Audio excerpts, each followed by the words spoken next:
juncture, and maybe has sufficiently had the kind of attention it deserves, is the safety issue in terms of the blind corners, both coming down Red Mountain Road as well as going up Red Mountain Road, as a distance factor between where the proposed crossing would be for the Rio Grande Trail extension. Let me assure you, I've enjoyed the trails for 30 years, and I think it's one of the most noble things this community has ever done. So this is not a NIMBY issue at all. We have had a number of accidents, as the police can attest, to cars coming down too fast, and unfortunately I don't know anybody who comes around either of those bends at the 25 mile an hour speed limit, and there's never been any policing, and it's a very difficult thing to do. The other thing is, generally what happens is you have 5 or 6 cars consecutively coming down, not to mention the cement trucks and all the construction people and so forth, and so there's a lot of unfamiliarity with the road with a lot of people. And my concern is that even with the proposed system of having a flashlight that would warn people that perhaps someone wants to cross the road, I'm afraid that it's sort of an invitation to a terrible disaster, because I don't think braking, when you have the inclines that you have here, and I would talk about it being totally contrasted to the crosswalk at 8th Street on Main Street, where basically you have sort of a traffic controlled 25 mile an hour situation anyway. In this instance, people are all going faster than the 25 miles an hour. And I would invite all of you to spend some time during the day and witness that. The other thing I would mention is that, having lived there as long as I have, I just want to tell you, knowing how important our environment is, that we've had births on the property, on my property, every year for the last 4 years. We had 2 this year. I've seen 4 bears because it's a natural corridor. That is their only route, basically, to go up Red Mountain. They come down Honey Creek and cross the road and go into the Buckstown property, which is across Honey Creek from me. And so I think both from an environmental standpoint and a safety standpoint, I'm just not sure that just because we have the easements, or you have the easements, and there are the resources, that it really makes sense to invite what I think could be a potential problem. One other little issue I'd like to mention is I gave the county quite a bit of width to widen the road, and the reason why there's a rustic quality to the lower section of Red Mountain is because of the part of the agreement that we made was that they wouldn't put a curb on that side of the road. Now, I have a carport, that's the only parking I have, and part of the discussion excuse me, was exactly that by not putting the curb in, I would have room for guest parking on that side of the road. And so the concept of people thinking that maybe the way to access that trail is going to be to park on Lower Red Mountain Road and then go and cross the bridge and then cross the path is, again, very, very dangerous, because there's no sidewalk, as you know. The bridge was constructed where it's impossible to physically access it underneath, and short of spending the millions of dollars to start reconstructing the whole thing, there is a safety issue from that standpoint as well. We don't get that many pedestrians that use Red Mountain Road from Pitkin Green and from Red Mountain. There are a few athletic people, but the cyclists, almost everybody on a mountain bike that goes up seems to use Red Mountain Road as the access, because it's easy, it's fun, and it's very, very fast. And I just don't know on a bike, if you come down that road at a speed and someone's in the middle of that crossing, that you're really going to be able to brake effectively in time to avert what could be a catastrophe. So I know there was no opportunity. It was represented to me that there would be an opportunity for a public hearing on this. But when I went to P&Z for the hearing, and they found it was in conformity with the master plan, and that was all their purview, I understood that.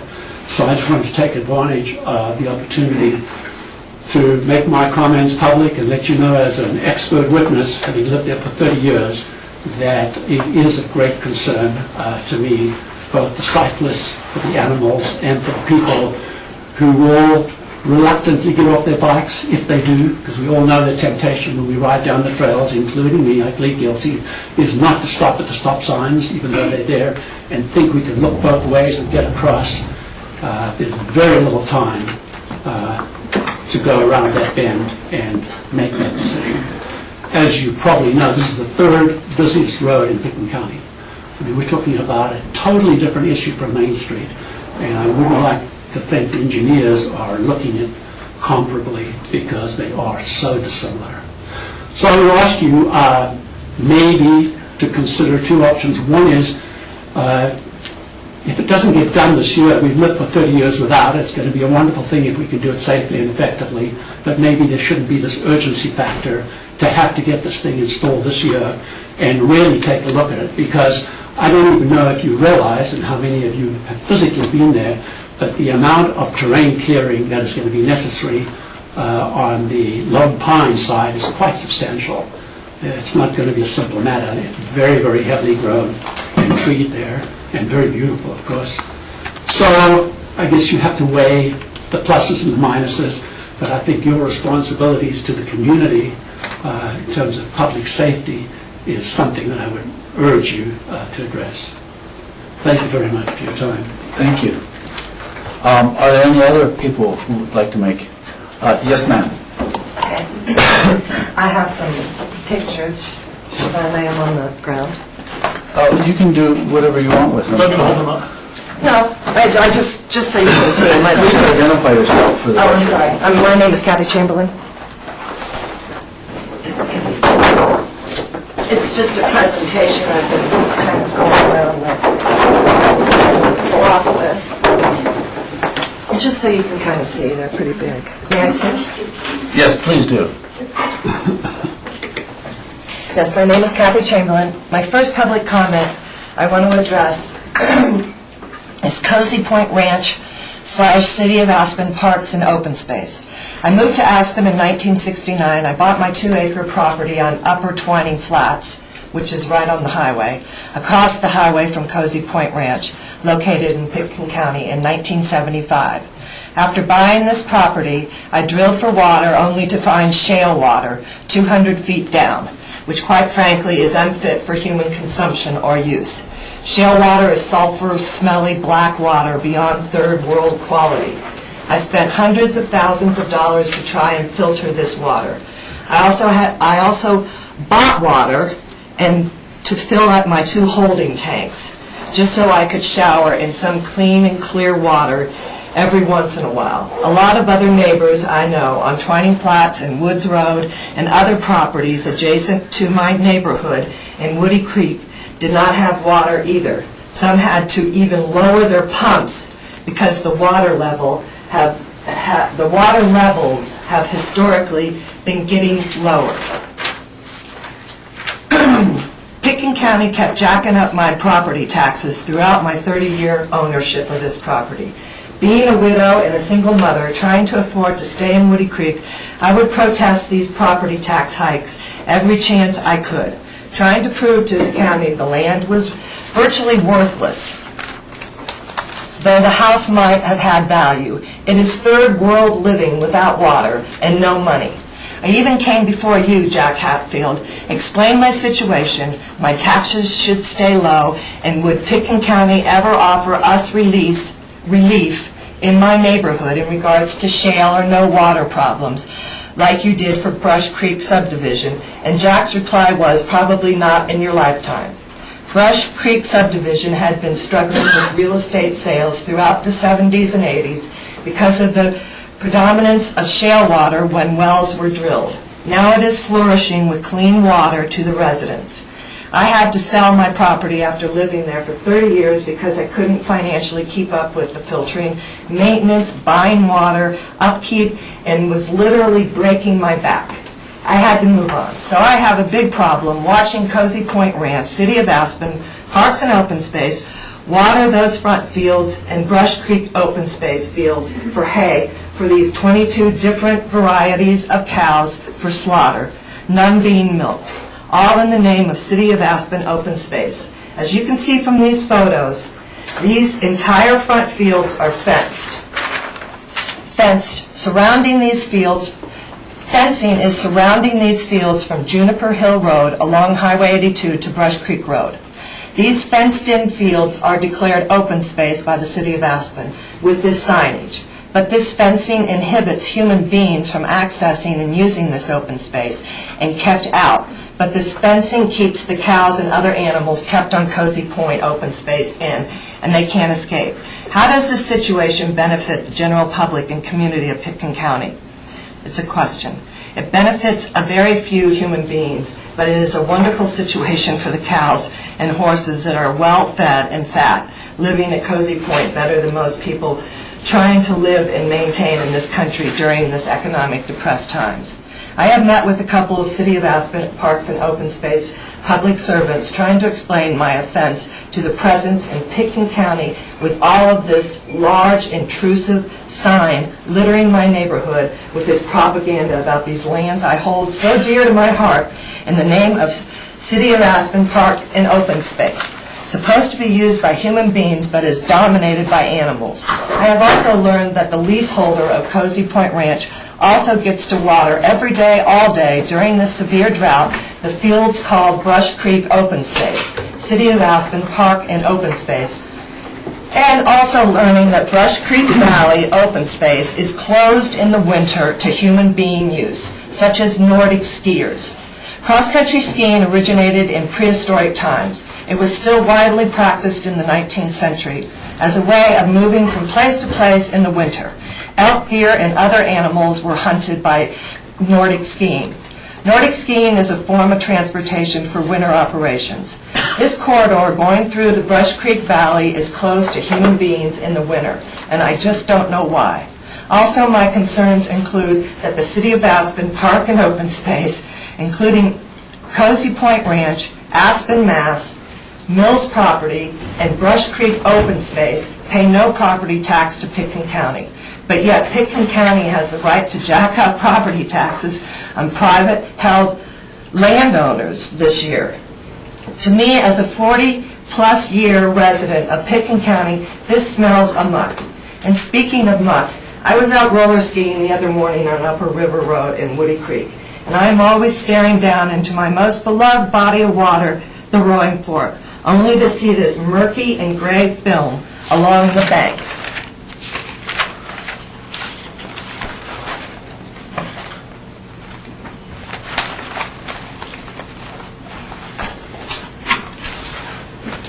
Pictures.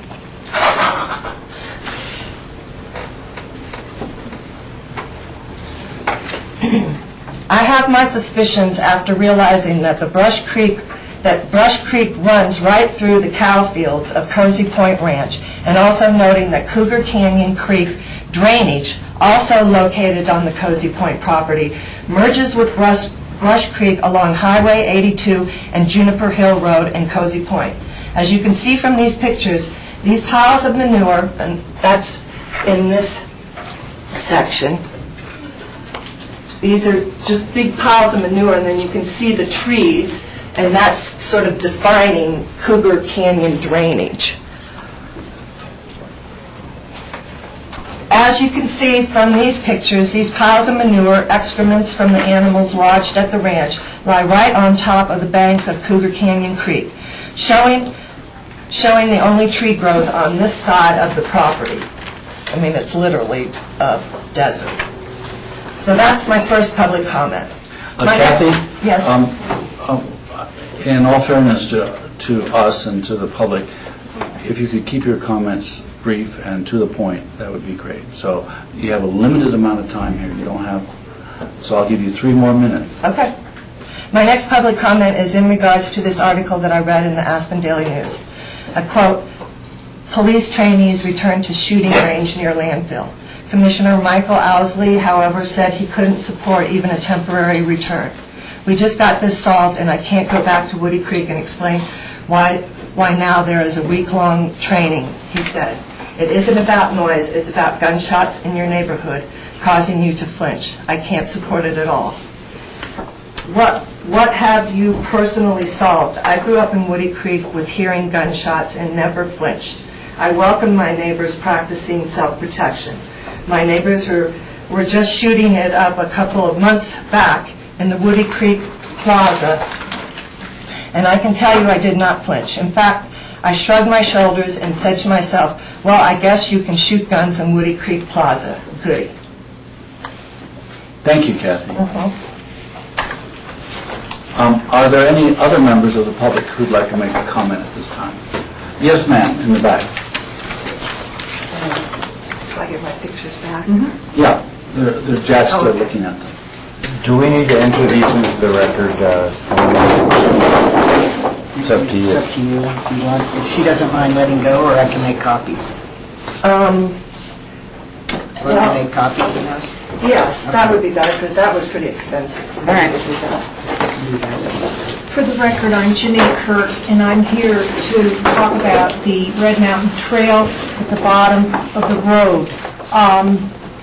There are three issues here, and I think the one most important issue that this board should address is the safety of that trail that's been proposed.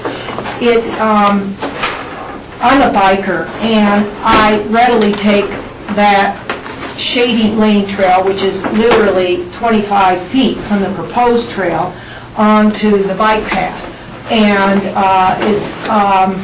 I rarely kind of clip out of my biking pedals, because bikers don't do that. But where this trail is proposed is right at the foot of a very steep incline. Mountain bikers and young people coming in and out of that area are it's going to be a major safety problem, because automobiles are not going to be able to slow down. You don't know whether these bikers will be there during the winter, particularly with global warming, where some of them get out on a warm day and the next day it's freezing, it's cold. That area has ice patches very often, and these bikers will be coming onto that road and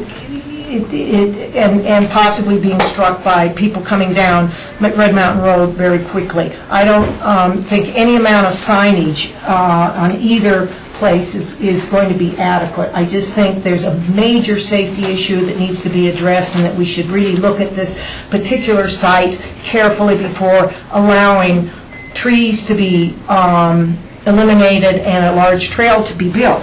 Now, I would also like to talk about the fact that I had a conversation with Jim Kravitz, who's the wildlife and naturalist director at ACES, and he said and agreed with me this area is the most singly important wildlife corridor, going from Red Mountain in the Hunter Creek area down this drainage to the Roaring Fork River. And I think Mark Friedberg, I don't know whether he mentioned that he sees bear there all the time. I've seen bear crossing, I've seen elk, I've seen deer.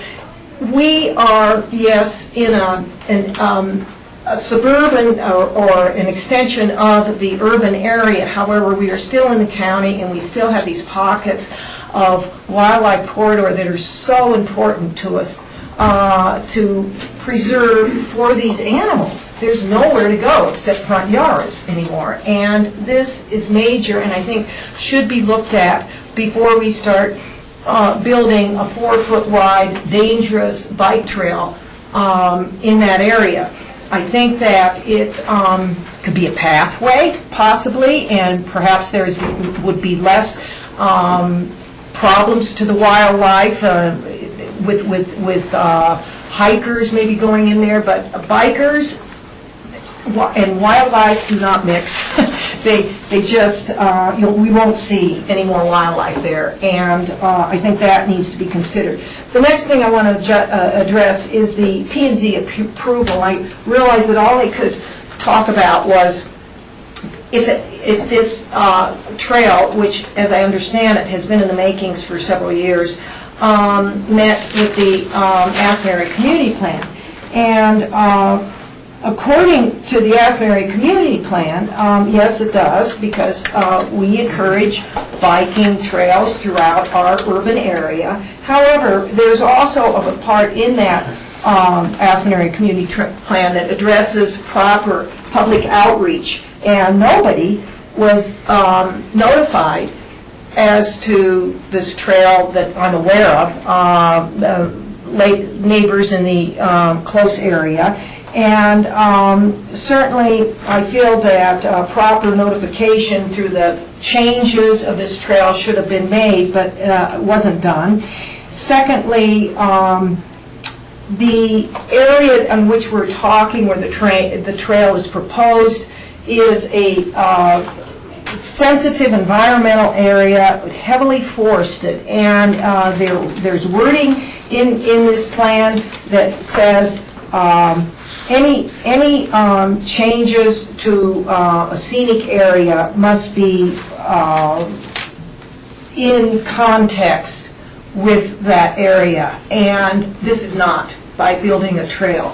Thirdly, I question my friend Myrta, who actually has almost a conflict of interest. I don't know. I know it's a small town and many of us serve on different boards, but for one who's proposing, a bike system, is this appropriate to make a motion and push this forward? Now, whether that makes any difference in the long run, it doesn't matter. It was just something I wanted to mention. I just think that you, as a sort of a final approval board, needs to really look at the safety issue and the wildlife issue. So thank you very much for your time. Thank you. Are there any other members of the public who wish to make a comment? Yes, sir. Mark Zachary, thank you for your time. And I believe everyone on the board received a 2-page document from me yesterday regarding the Hunter Creek Trail crossing on Red Mountain Road. Anyone have any questions for me about what was in that document? This is public comment, so if you we're not going to get into a dialogue, so Mark, if you just make your comments. And as I said to you earlier, I'm apologizing. I would love to take care of this at work session. Basically, I'm here to say I'm not against this trail. I'm against its design. And I think that the government process that got us to this point was very flawed. I don't think the county commissioners should allow or condone this type of project and process to take place in their county. It doesn't serve the interest of the citizens. A few of the hits, as I outlined in my document, nobody's more impacted by this Red Mountain Road crossing than the residents of Red Mountain Road. And I can't find any evidence that they were part of the 408 homeowners notified. I gave numerical evidence that if you notified Hunter Creek, which you were notified, in the surrounding Hunter Lone Pine, Hunter Commons, it gets to 377 homes. Why were the residents of Red Mountain Road omitted? They are the resident experts. They have more experience with that part of road than all of the county experts, but we're not part of the process. The county commissioners at June 19th noticed there was no one in the room to comment on the process, yet the applicants said they had done an admirable job of notifying the public. At the following meeting, July 3rd, there was one person to speak out. And the only hurdle that this project had to go over was P&Z. P&Z was limited in their authority to decide, does this fit the Aspen Area Community Plan? And there are several people here at that meeting. They can call me a liar or back me up. It basically came down to a vote of the safety component of the community plan and trail connectivity. And connectivity won 3-2. And I think the point that the woman was trying to make earlier was this project is presented by Pickens County Open Space and Trails. The chair of that board is Howie Mallory. His daughter cast the third and deciding vote in favor to get this through P&Z. You recused yourself from an earlier discussion on this because you're a resident of Hunter Creek and you've received notices. If I were a developer who bought a project to you, or was on the board that bought a project to you, and my son or daughter was on P&Z, shouldn't they recuse themselves? It's not a matter of law. It's a matter of what's appropriate service to the community. Additionally, this trail easement has been out there for years, and the $250,000 that's dedicated to it has been in the bank for years. I cannot understand the impetus to get this done this year. Thirdly, we have a $250,000 project. The first line of which, this is your packet from the June 19th meeting from the Open Space and Trails. Exhibits F is the budget. They have $250,000 in the bank. Conveniently, it comes to $249,000. Several items in here for backhoes, laborers, unclassified excavation, clearing and grubbing, construction labor. The first item of which is City Parks Management Planning Coordination, $16,000. Evidently, there's $249,000 of checks that are going to leave Pickens County open space coffers. Has any of this been put out to bid? Did any landscape designers get a chance to bid on it? Did any construction companies get a chance to bid on it? This is not the appropriate forum for this. It all should have come out during work sessions, but the work sessions weren't adequately noticed. And I think you noticed that in the attendance on June 19th and July 3rd. The real issue I have, like I've said, I like the trail. It's a safety issue. During safety discussions, Rob asked very few questions about safety. Jack himself said, what if all the good of this trail is undone by an accident? Everybody was keen on one car coming around the blind corners and downhill at high speed to the flashing lights and to the crossing. As a person who leaves their driveway on that road, I can tell you, it's not one car. It's 6, 8, 9. I sit there and I wait. They clear, they clear, they clear. So when someone's in that crossing, 2, 3, 6 cars could be waiting. And that's going to back them up to the absolute blind spot on the steepest parts of those hills. So the pedestrian will be safe. I won't be safe. I'm going to be rear-ended. But that wasn't brought out of discussion because we weren't at the work session. Another safety issue. When you build a single-track trail in the desert, that's great because you can see other bicyclists coming at you, or you can see that you're catching pedestrians. They've designed this trail through a meandering path in dense woods. Am I going to see an oncoming bicyclist before it's too late? Who knows? That's why in some areas, when you design mountain bike trails, they have to be one way, so the bicyclists don't hit each other. Well, that's great. We can make it a one-way trail. However, the surface is crusher fines, which, if I'm not mistaken, is very similar to Lower Rio Grande Trail below Cemetery Lane. I love that trail. I can haul butt. So I've got a 4-foot wide trail going through the woods in a meandering path that I'm going to be able to haul butt on. What happens when I round the bend and catch the family of tourists? Am I going to be able to get out of the way or stop on a gravel surface? This is not the forum to discuss these things. It already went through that forum. Rob's last words on the subject on July 3rd were, we're going to have to leave it up to staff to decide. I believe your last words on the subject were, let us know when you get rolling. Parks said they need to clear P&Z on July 17th, and they need to run as fast as they can. I don't think this project needs to be done as fast as it can. I don't think we should allow it to roll. Discovery, discussion, design, there's too much on the table. What I've come here to ask you to do is, we all want to work with our fellow county agencies. We all want to cooperate. We want to be easy to work with. That's admirable. That's not your duty. Your duty is to look out for the welfare of the citizens. If you allow this project to go ahead as planned, we could be giving a new definition to the word tourist trap. If private development came to you and said, let us design, build as we go, it wouldn't fly. You would tell them, you're going to do it right, regardless of how long it takes and how much money you have to spend. Don't lower those standards just because you're dealing with a sister government agency. I think that you have it within your authority to pass a resolution as the owners of Red Mountain Road to say that open space and city parks cannot do this project on Red Mountain Road until it's revisited. Sends it back to design and review, and we can discuss these safety issues. I'd appreciate a motion in that resolution. Thank you, Mark. Thank you. Are there any other members of the public who wish to speak? Seeing none, we'll close this public hearing. Yes? Yeah, I just want to make a comment. I just want to thank everyone for attending and providing these comments. I had meant to bring this up at open discussion yesterday, but we didn't have time, but I'll try to bring it up if we have time allowed for open discussion this afternoon. So thank you. Jack, you had your hand up? Yeah, I, from the word go, have been very hesitant about this. And everyone knows my background is with the environment and land use codes and all that, but mostly about safety. And I really feel that as good a job as staff has done, meaning attempting to mitigate that, and I'll give them credit to try to find the tools, still doesn't make this a safe crossing. And I'm very concerned. I appreciate you bringing that up, George, when we have time at open discussion. Okay, so the public hearing is closed. Rachel, you want to make a comment to this matter? Yes, thank you, Michael. Yeah, very briefly, I think as everyone has noted, I have recused myself from this larger trail discussion because I am an adjacent neighbor at Hunter Creek. So Whether it was wide enough outreach or not, I'm not going to dispute, but I do know that they did do notice as required by the current code.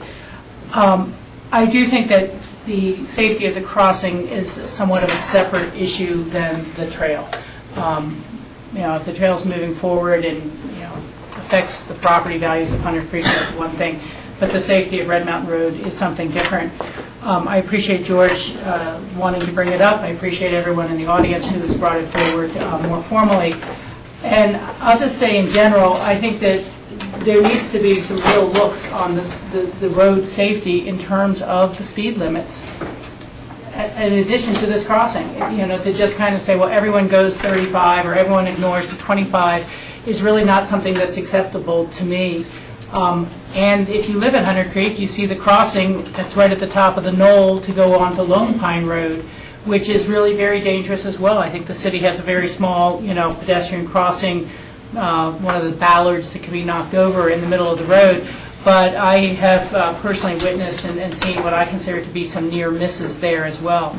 So I think that looking at the broader safety issues of that road is important for both pedestrian access and walkability. But because that's the main access at the knoll, right at the top of this area, from all of Centennial, Hunter Creek, Lone Pine, all of those neighborhoods coming over to access the trails on the Rio Grande. So I think a broader look at a larger section of that road is probably warranted. Thank you, Richard. Rob, you want to make a comment on this? Yeah, just real quickly. First of all, I look forward to having more discussion on this during our open discussion. I think it's warranted. But I will say that I brought up a lot of safety concerns about this, and I think, for the majority, most of them were met. The point that I want to make is that I think our job is to err in the direction of safety, no matter what. And if it means delaying this project, if there are concerns, if there is more information brought forward,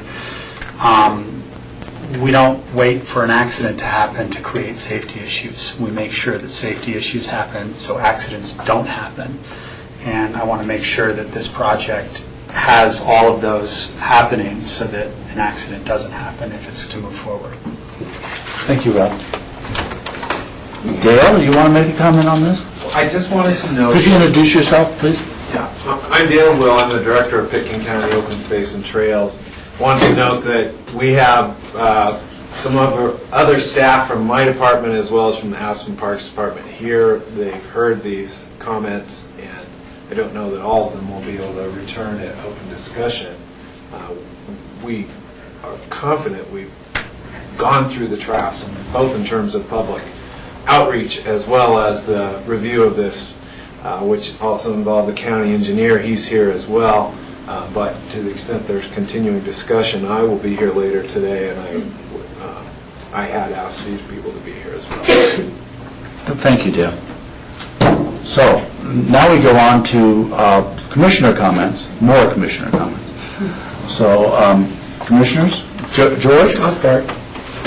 The other day, I was down in Carbondale for a great gathering put on by the Thompson Divide Coalition. The room was overflowing with over 100 people who were interested in finding out the latest information on the proposed attempts by industry to do some exploratory drilling, as well as their continuing attempts to get a permit for unitization on the areas in the Thompson Divide. It was very informative. There was a good presentation, and there was a lot of information in terms of how citizens can get involved. This is a critical time for the next 9 or 10 months to address this issue, because within the next 10 months, several of these leases are due to expire. And industry has been always trying to extend those leases from expiring, either through the unitization process or now by starting the idea of staking out potential areas to start to do some exploratory drilling. So it's an opportunity for the community to really get involved, to start writing letters to our congressional delegates, as well as to Ken Salazar, Secretary Salazar, and Secretary Vilsack. Tomorrow night, Thursday, July 26th, the Thompson Divide Coalition will be hosting a similar meeting here in Aspen at the Aspen High School Commons. I would encourage everyone who is involved in the Thompson Divide Coalition issue, who perhaps is not really fully aware of some of the issues, to attend and get informed and get involved. Even though the Thompson Divide is a step down the valley in Carbondale, it's part of Pitkin County, it's part of our Roaring Fork Valley, it's part of our culture and heritage in terms of protecting our open space, our wildlife, our clean air, and our clean water. So again, tomorrow night, there will be a meeting at the Aspen High School Commons at 6 o'clock. I encourage all those to attend and get informed and involved. Thank you, George. Any other commissioners wish to make a comment? Rachel? Yep, thank you. I missed the meetings last week because I was in Pittsburgh for the National Association of Counties Summer Conference. That is when they adopt all their various resolutions and platforms, which they then spend the next year lobbying on in Washington, D.C. through their kind of permanent offices there. And I'd like to make the public aware of an issue that's growing in strength and momentum, and it's called the Are We Not a State movement. It has been advanced primarily by the state of Utah at this point, but it is to, and they passed a bill in their legislature, the Transfer of Federal Lands and Study Act. It's been signed into law by their governor to force the federal government to return all public lands to the western states that are not currently national monuments. And it is something that is a round 3 of the Sagebrush Rebellion, perhaps, but it is something that is very heavily endorsed by the county commissioners in more of the rural aspects of the western states. So this was legislation originally developed by the American Legislative Exchange Council, the ALEC group, which we've seen advance voter suppression laws as well as the stand your ground gun laws.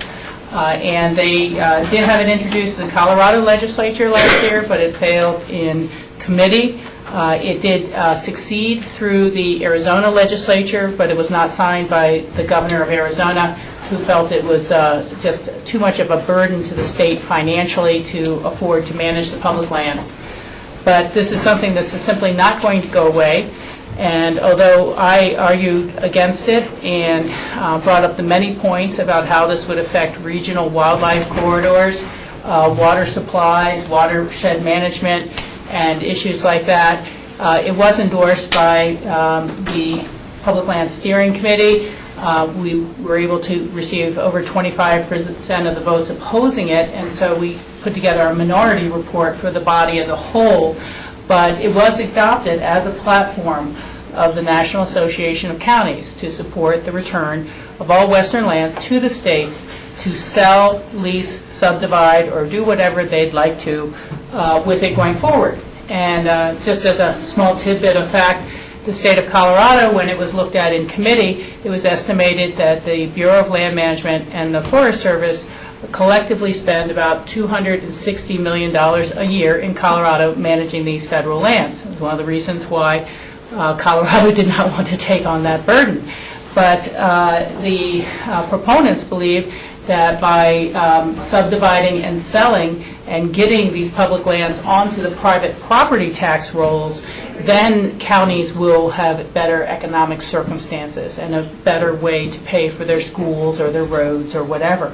I think that overall, in my experience in government development, it never pays its own way, and you're just really maybe receiving some money today to pay for the problems from 20 years ago, and you let today's problems go forward to the next group of commissioners. But this is something that was highly disappointing to me. It was something that was good to be able to be there to speak against. But there are efforts afoot that will really be determined by this November's elections. You know, NACO's like, well, we have a lot of priorities, and we advance the ones when the time is ripe. And it probably is not ripe with a Democratic Senate right now and someone in the White House who respects public lands. But I think that if we had a change in power, we're going to see certainly more effort put into advancing that cause. So this is just something to be aware of and to track and to follow and to keep abreast on. We all know how much work groups like the Wilderness Workshop does, the new Hidden Gems proposal, which has been endorsed by this board, and how important these are to our recreation and to our economy.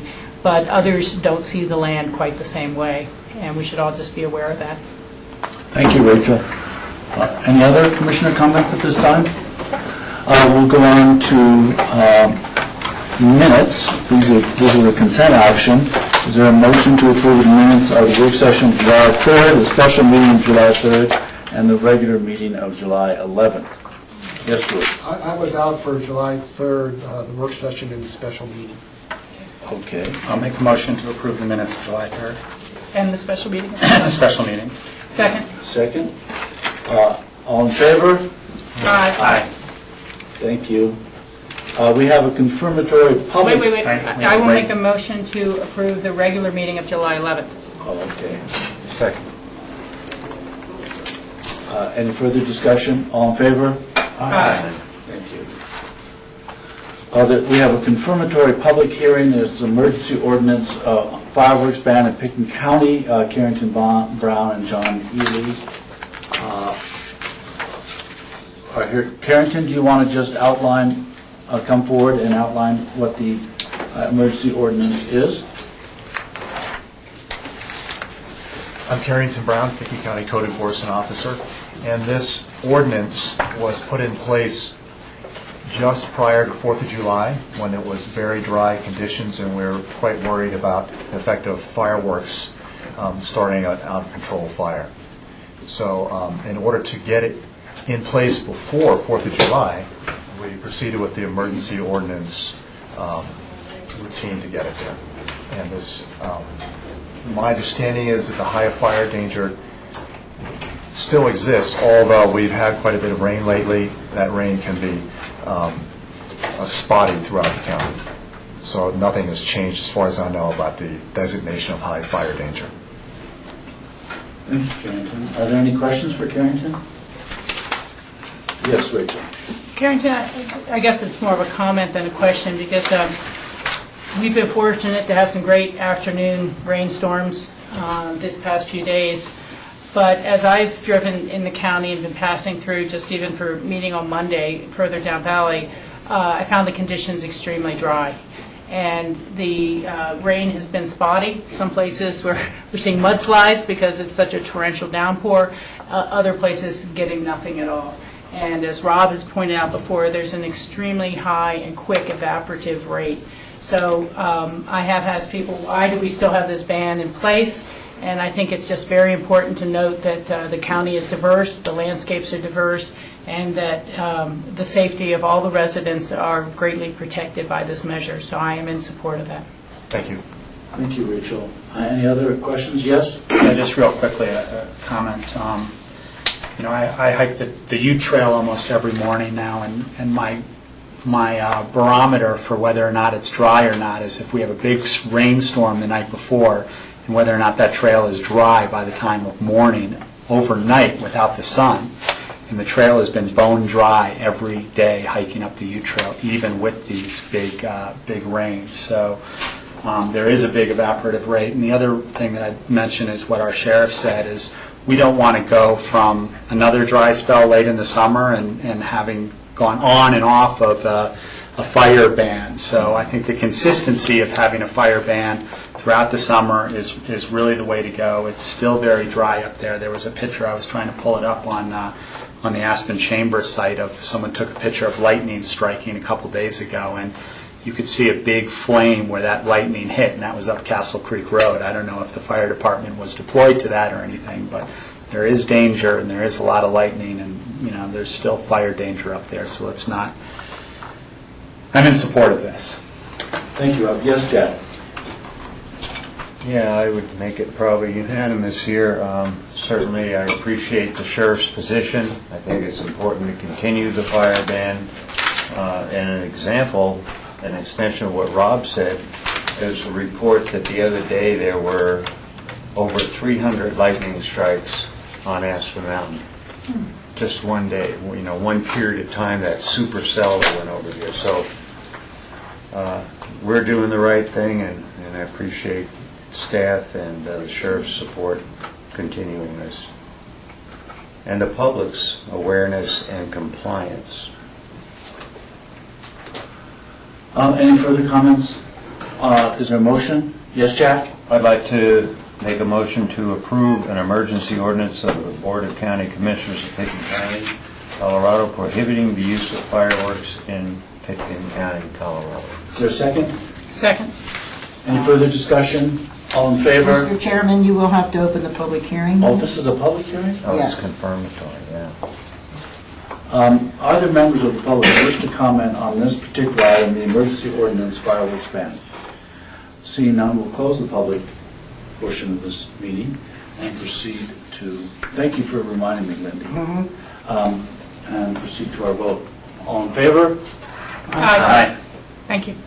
Thank you, Carrington. Thank you. We now have a consent public hearing, first reading, and set for a public hearing on August 8th. This is a resolution, oh, I'm sorry. Am I in the right place? Consent public hearing, first reading. Yeah, second reading for a resolution, oh, I'm sorry, I'm skipped around. This is consent public hearings, first reading and set for public hearing August 8th, a resolution approving 2 intergovernmental agreements with the State Board of the Great Outdoors Colorado Trust Fund and Basalt in Eagle County relating to the funding of the Salt and Salt open space purchase. Dale Will is here to present this to us. Dale? Thank you. And I do have a map if you'd like that, although we have looked at this a few times when we were approving the contract for the purchase of the property. Normally I would suggest that we do a map. Does any of the board want to see a map? You know, the public likes to know what's going on. And we just heard numerous public comments, and part of the issue was that they didn't know what was going on. So I think if we can get a map and cover it on this item, it would be great.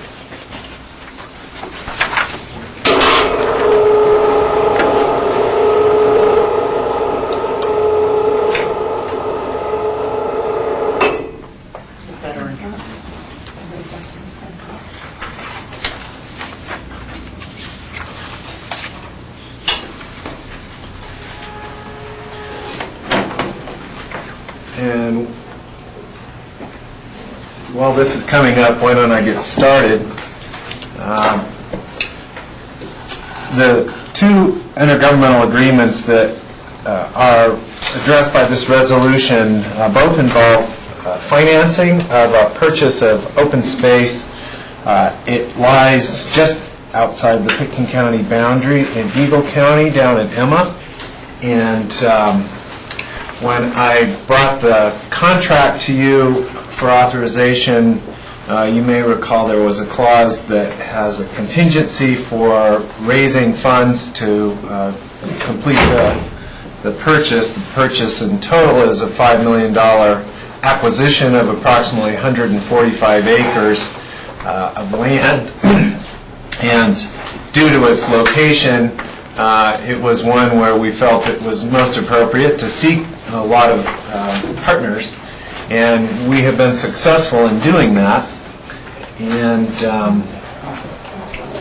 hence the need to now enter into agreements to formalize our relations with those partners.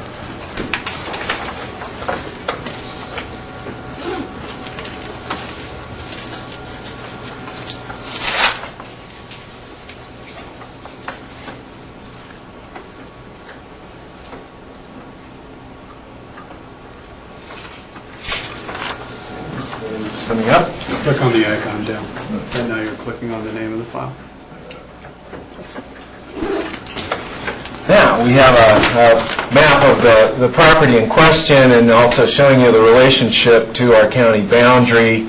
The scale on the map is a little bit hard to read, but just so that everyone understands, this southern boundary of the Saltonstall property is less than 1,000 feet north of the Pitkin County boundary. It's in a pocket of Eagle County that includes a portion of the agricultural lands in Emma, which otherwise have been identified as an important area for conservation efforts by the Pitkin County Open Space Board, by UR, by the BOCC Open Space Board, as well as BOCC Town Council, and also by the Eagle County Open Space Board. So we have earlier this year gotten this piece of property under contract. It has superlative conservation values that run the entire range of the things that we try to protect. It is very scenic, visible from many points in the Mid-Valley, from the Highway 82 corridor. It's part of the large expanse of green pastures that you see at the base of the Crown, and includes about 90 acres on the Crown itself. Some people might note where there's residences on the Crown. This property extends well above those residences, and the development of it would extend the suburban footprint significantly higher on the Crown. So the acquisition of this property will conserve the wildlands on the Crown, the agricultural lands down below, and it also has a recreational value in that currently public access to the Crown from the Mid-Valley is quite constrained. We do have Nancy's Path, but that's a very steep path up a gully that likes to erode, and really isn't that suitable for anything but hikers, in my opinion. Although equestrians are allowed, we try to discourage people from taking their horses in there. In contrast, the Saltonstall property does have an old ranch road that is in pretty good repair and has enough width climbing up through that yellow neck of the property to later put together a trail on a more sustainable grade, similar to what we've been working on over at Sky Mountain Park. So, in short, the property has high scenic, agricultural, habitat, and recreational values, and since we entered into a contract with the buyer pursuant to our fundraising contingency, we have secured commitments from Eagle County with the largest share at about 40%, $2 million. Pitkin County follows with the second largest share, about 37% is what we had appropriated on the date that the contract was approved. GOCO is awarded a grant at $600,000. That's 12% of this total. The town of Basalt last night approved on second reading the same IGA, as well as completing the appropriation of its portion of this, 10% at $500,000. And then we have our Mid-Valley Trails Committee, which receives a portion of Eagle Valley's transit tax that's routed back to the Mid-Valley Trails Committee through RAFTA, of all things. And they are putting in an entire year of their annual revenue into this, which comes out to 1% of the total. So we've got a great partnership here. The resolution would authorize agreement with GOCO for this grant award. That's GOCO's standard grant agreement, and we've done several of these, so I didn't attach it, but it's a tried and true format that we enter into with the state for those funds. And secondly, the resolution would authorize an IGA with Eagle. And the SALT, that IGA is very similar to one that we entered into on the Grange Ranch conservation deal. The Grange Ranch was the first time that the three parties had done a partnership of somewhat similar magnitude, and this is really just adding value to the overall conservation in Emma today. I'm happy to go through any of the detail on the IGA if there's questions of that, but again, this IGA is similar to one that we have done that has stood the test of time. Thank you, Dale. Any questions for Dale? Yes, Jack. Yeah, I have several.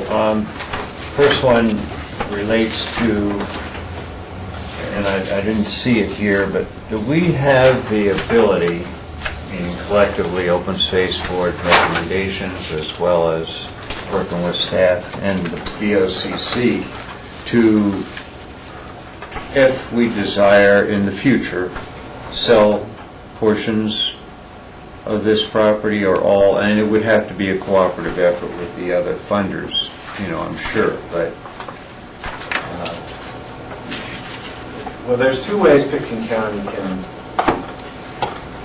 convey open space interests. One is pursuant to the charter. Any of our open spaces, in theory, can be conveyed if the Open Space Board, the Board of County Commissioners, and the general electorate all agree.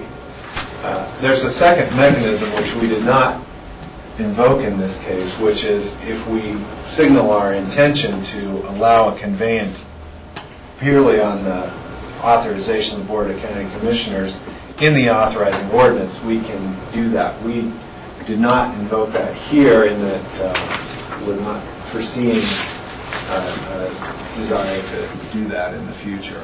But as with all of our other open space properties, there's always the fallback of the charter.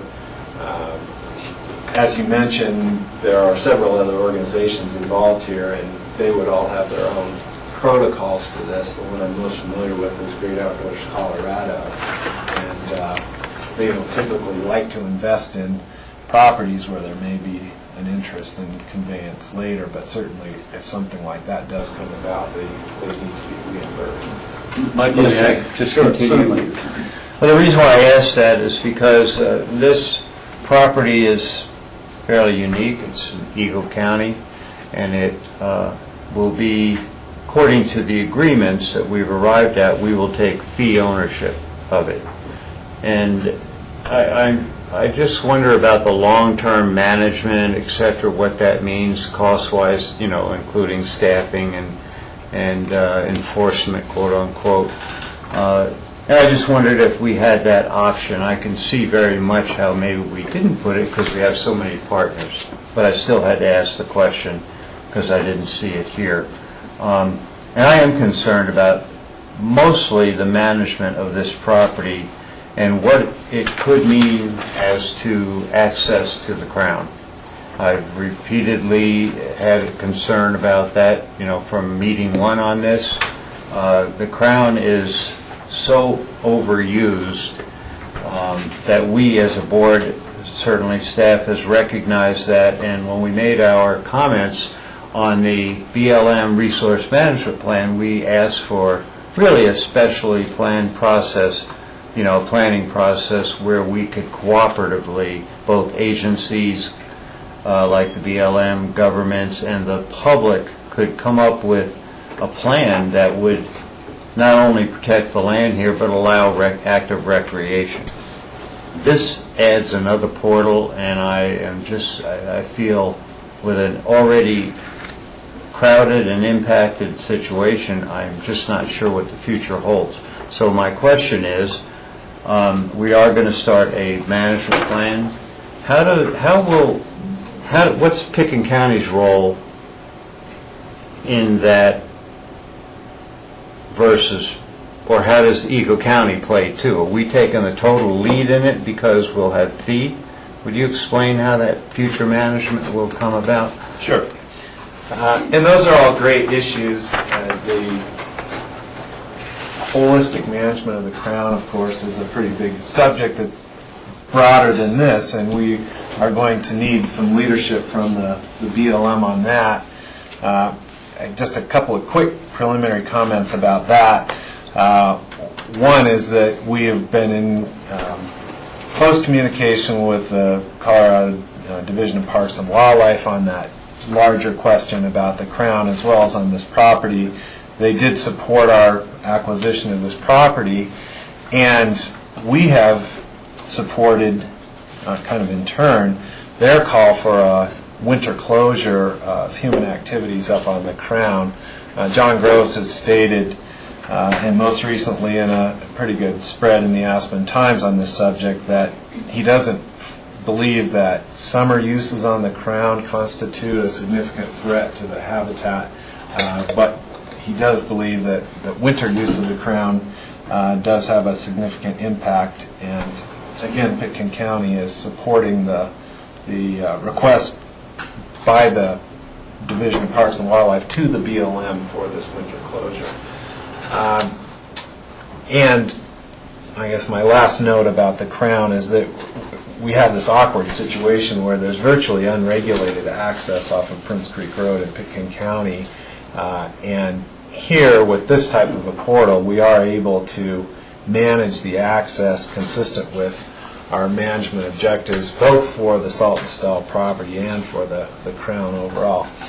What the IGA provides in regard to the management planning process is that each of the three primary local partners will have a stake in the adoption of the management plan. So that would be Pitkin County, Eagle County, and Basalt. And we're going to seek to achieve a consensus among these three players on the adoption of this management plan. We have been successful with past efforts along those lines, most recently in a bilateral planning process with the town of Basalt over this Gray Shihai open space. And, Gary's here, and he led that effort. So our goal is always to achieve a consensus on these things. We do have a clause in the IGA that addresses what will happen if we don't achieve a consensus. Essentially, you've got a majority rule here and potential mediation if there's a significant dispute.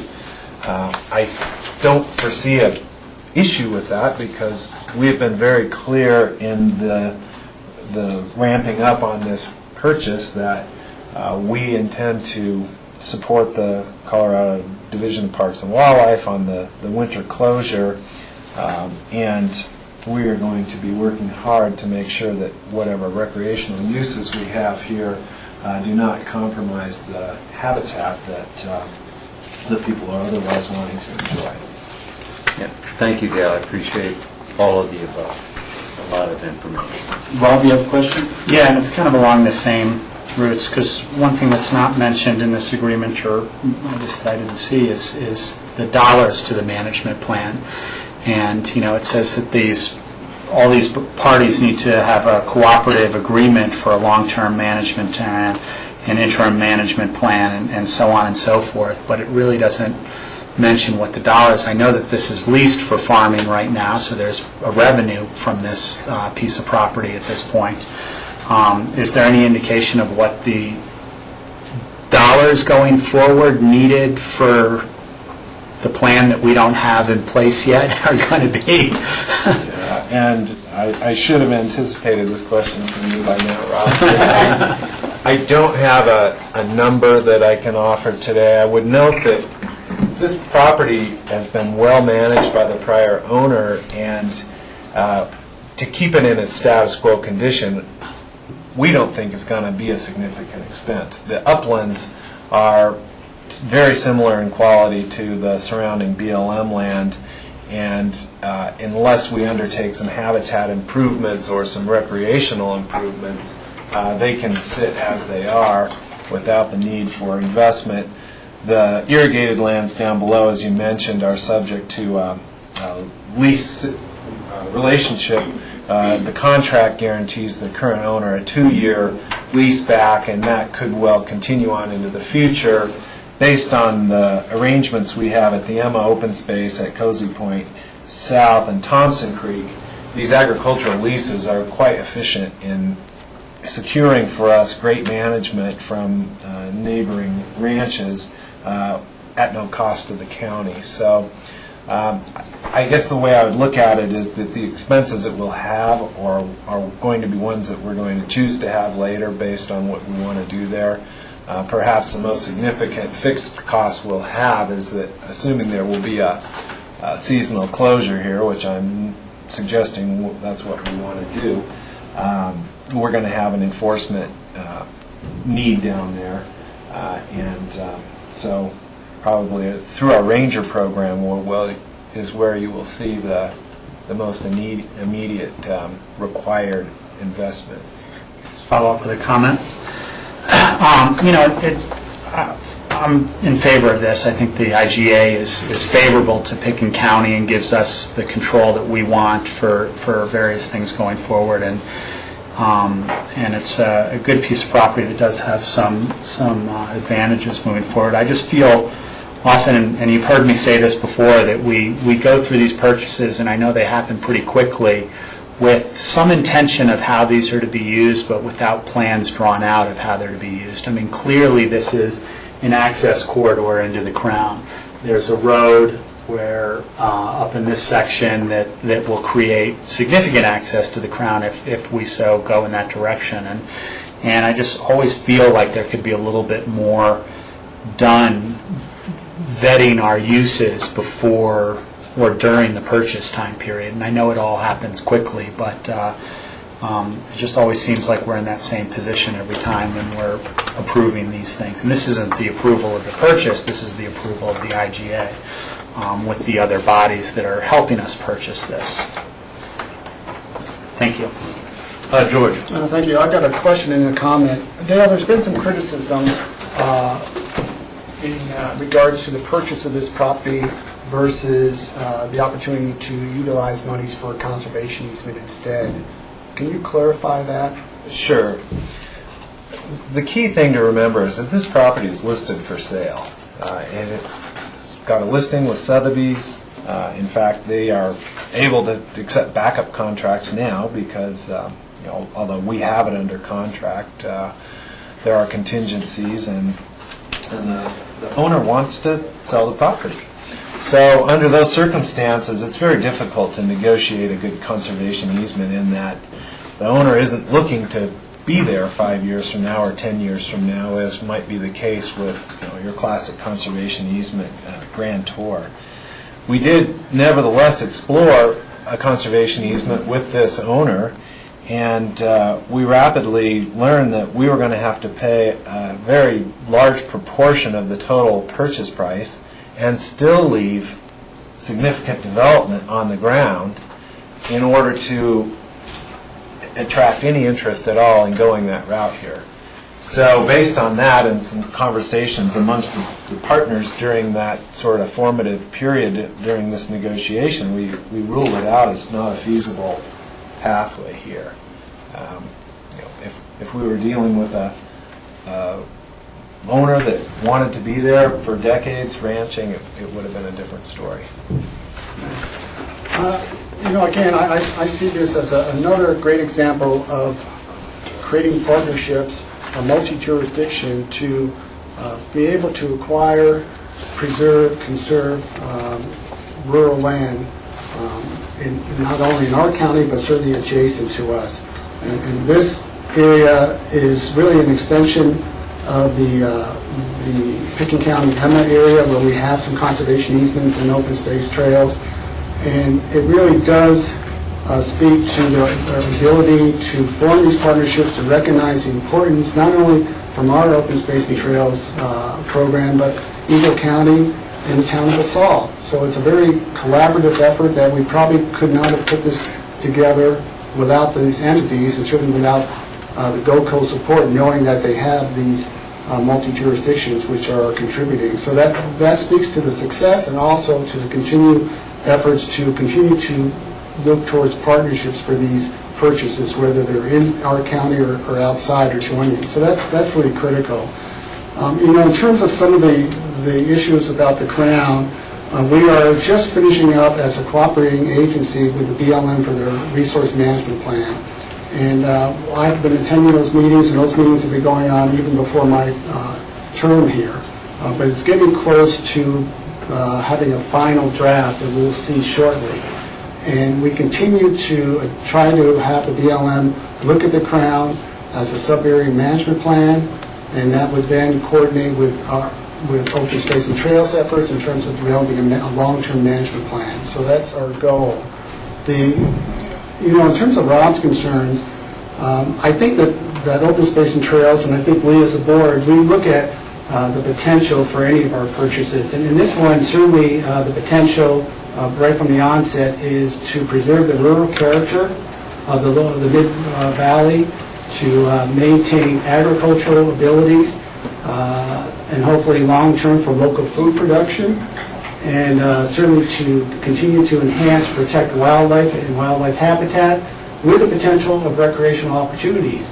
So there's a lot going on in this particular parcel, and I think that's why Open Space and Trails takes an exorbitant amount of time with public input to really develop a well-rounded, defined management plan, and that takes time. So I think it's hard to do that early on, but I think we need to just look at the potential, and if it fits all the main attributes with the guideline for open space and trails, that's the starting point. But this will be a long-term management plan that will be developed, hopefully in conjunction with the BLM Resource Management Plan, to address all these issues. So I'm really excited about this, and I'm supporting this. Thank you, George. Any further questions for Dale or comments? Yes, Jack? Yeah, just a comment. George is unequivocally right about the cooperative effort. We have such an outstanding record cooperating throughout the valley and, of course, at the state level. So right on there. The property does have a huge amount of potential, but the fact that we have requested a specially planned area for, it's my terminology, on the Crown doesn't mean that the BLM will be able to do that for any number of reasons, including resources.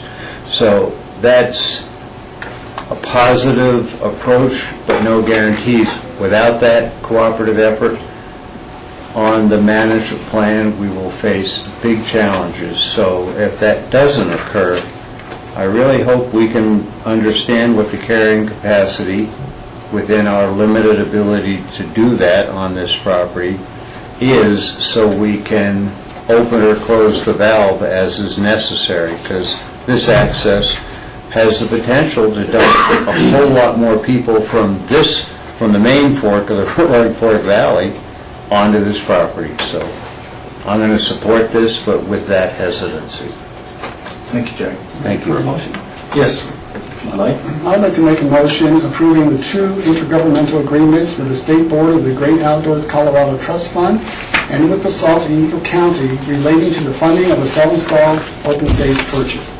Is there a second? Second? Any further discussion? May I just... Well, I would just add, I think it's all been said, so that's why I'm supporting the process. I think it's a great project, and thanks for all the efforts of our Open Space and Trails Board. Just a matter of process, Michael. Yes. Lindy, do we need, because we have different titles to do each of these individually, or should we? We do have 2 different resolutions. It would be best to do. Would you mind, George, just clarifying? And the public hearing. One's funding and one... There's no public hearing. There's a single resolution, it should be... The resolution and then the IGA is just the attachment. We have 2 different ones. We have one with GoCo and BOCC, and then one with Eagle and So BOCC. should we just take one at a time? You have a single resolution that's approving and authorizing the board to IGAs. execute 2 different IGAs. Yeah. Okay, so we So can do the motion was sufficient? The motion is proper. Okay. I will withdraw my request. Thank you for your patience and my questions. And at least on my cover sheet, it says this is a consent public hearing. Now, that could be wrong. It says consent public hearing, first reading, and set for Right. public hearing. So it It's says it twice. first hearing now, and the second reading will be August 8th with a public Okay, so hearing, it's correct? titled inappropriately. Let me see. Sorry, George.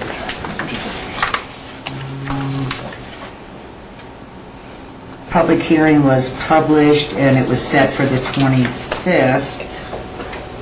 For first, okay, adopted after final reading and public hearing on August 8th, so that will actually be the public hearing. Thank That you. shouldn't say consent public hearing, it should just say consent action. Okay, thank you. So any further discussion? All in favor? Aye. Thank you. Dale, are you going to stick around? Yes. Okay, because the next item is an ordinance authorizing the acquisition of the Shieldo Commons parcel.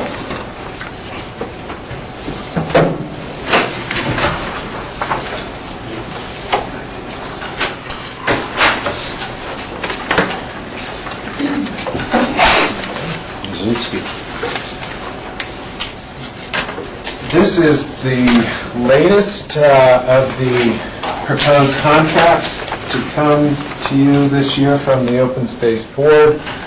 And the property in question is approximately 114 acres. It is property that was kind of left over from a subdivision of the Shieldo neighborhood that occurred back in the 1970s. And it is of interest to Pitkin County, we believe, because it ties together a couple of property interests that we already own. The most significant of those being Windstar Conservation Easement. The county acquired that back in 1996, and that conservation easement protects most of the Windstar property, the exception being a small development envelope that's down at the north end of Windstar, but the Windstar property, if I remember correctly, is about 950 acres that is limited to the single development envelope, and significantly for this discussion also includes public access into the Windstar Preserve that is pursuant to a management plan that was jointly adopted by Pitkin County and the Windstar Land Conservancy and is in effect on the property today. The materials that I've reviewed from back in the 90s about how that came about really show that when the Rocky Mountain Institute was seeking to acquire the Windstar property from the prior owners, they held it out as a community park setting that could benefit Old Snowmass, and consequently we have this public access that's not enjoyed by great numbers but is dearly held by the people that like to visit the property. The Shieldo property abuts this on the south side, and also abuts a couple of lots that are owned by Pitkin County. They are outlined or shaded in green on the map. Those lots were donated to Pitkin County some years ago as a charitable gift, and we've been carrying them on the books without really having much to do with them over these years, although about 10 years ago the Open Space Program adopted several quote-unquote orphan properties the county was holding, and these were included in that, and since that time we've been participating in the payment of the road fees from the Shieldo Road Association. This Shieldo Commons property, again, was, we believe, intended to be a common area for this neighborhood in the subdivision that was done by Jan Christensen of all the surrounding lots, and in fact it has been enjoyed in that way by the neighborhood for years.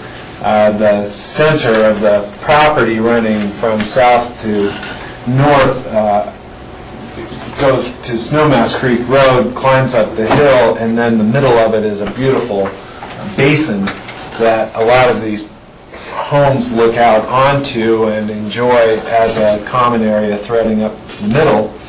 The property was foreclosed on a couple of years ago and is currently owned by some lenders out of Utah, and they have it listed for sale. It was put on the market for $1.8 million earlier this year, and another interesting feature of it is that since the prior owner had lost the property going back some period of time, there have been no taxes paid to Pitkin County, and there is a tax bill due that's currently up to $192,000. So that's an important number to bear in mind in looking at our total cost to complete this purchase. We've negotiated a price for the property itself of $475,000, but we're also told that not even the open space department can be free of the requirements of paying back taxes on properties, although once they're in county ownership, taxes don't accrue going forward up to the date of the transfer. They will be due, and consequently completion of this purchase would require transfer of those back taxes from the open space fund into the treasurer's office. Another interesting feature of this discussion is that the Open Space Board really didn't want to assume that the Shieldo neighborhood in the road association wants to have this become an open space property, and consequently our contract has a extended inspection period in it running through the first week of September that is intended to allow us to explore an not intergovernmental, but a cooperative agreement with the Shieldo Road Association regarding this purchase and regarding the use of the roads. You'll note that some of the Shieldo Mesa roads run through the property, and in addition to gain access to the property, you really need to come up the Shieldo Mesa Road as it traverses the neighboring parcel coming down to Snowmass Creek Road. We have had an initial meeting with the Shieldo Road Association, which went very well. I don't know if any of those, we have a representative from the neighborhood here today, and we're quite pleased that the neighborhood on first impressions sees this as a favorable development, that the county would get involved in this.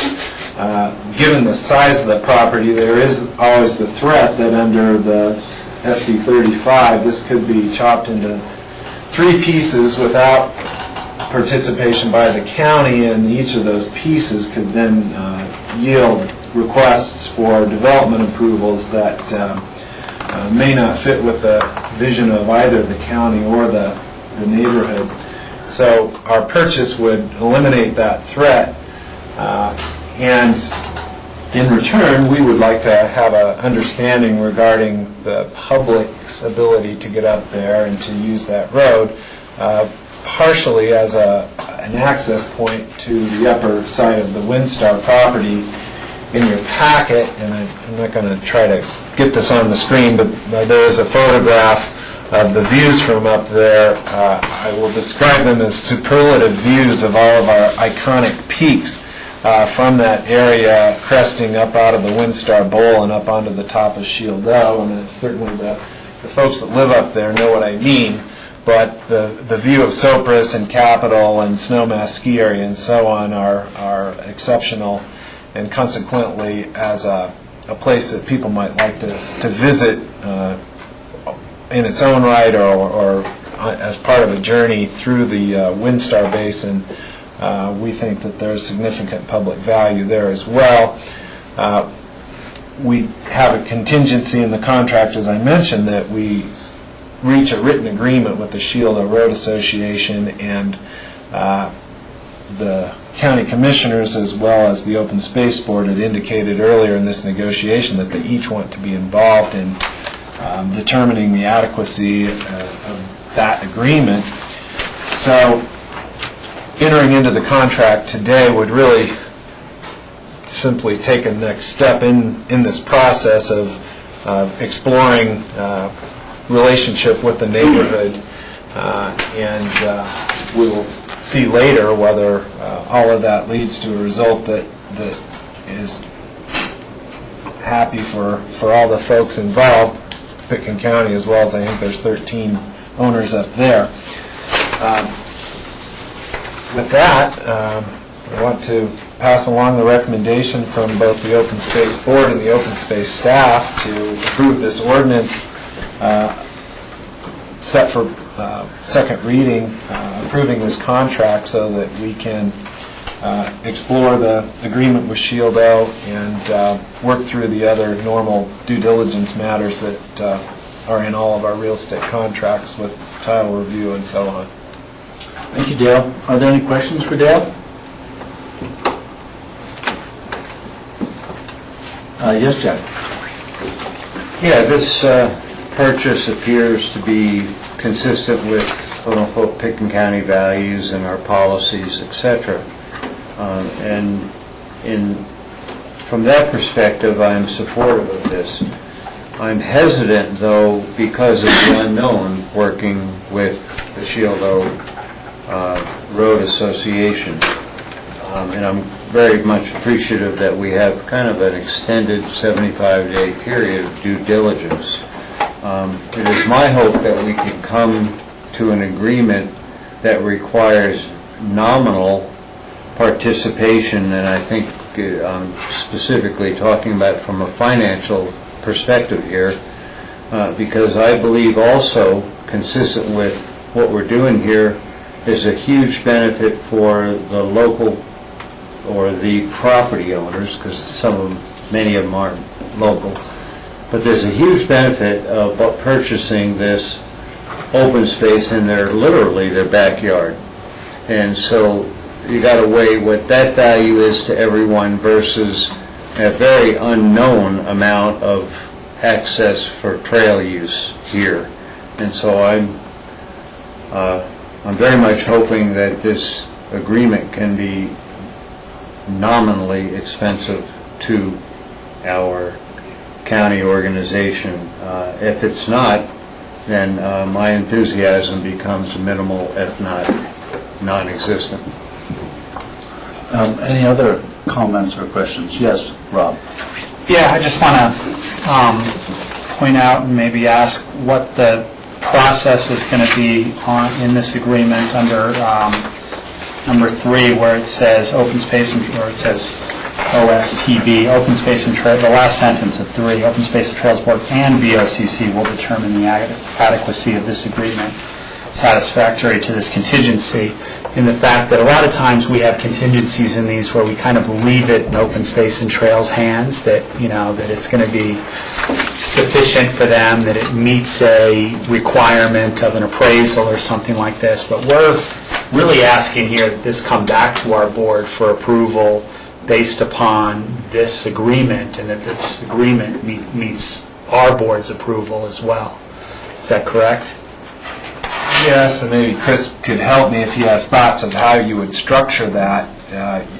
You're correct that often the deals will have contingencies in the contracts that I've always considered them to be under the jurisdiction really of the county attorney's office and their relations with you, and have relied on the county attorney to make sure that whereas the ordinance would authorize the county attorney and myself to proceed based on certain events happening, that the adequacy of those things is also known to you as well. That if we could do different things with this, if you want to have it on a regular meeting agenda, or if you want it simply to be subject to a briefing. I think the way the language of the proposed ordinance is structured right now is appropriate, and it leaves the choice about what forum is appropriate for having the discussion, whether that be open meeting or executive session, to the progress of the negotiations as they develop. If it's an ongoing negotiation, as you know, there's a specific provision for executive session meetings to discuss that sort of a question. So, as it's currently drafted, it leaves you with that flexibility. Perfect. And I guess my point is that the value of this piece of property lies with the relationship with its neighborhood, and the ability to use it in the way that we want to, and vice versa. I think the neighborhood with us. So, hopefully we can find an agreement that we find merits this value and move forward from there. Thank you, Rob. Yes, Rachel.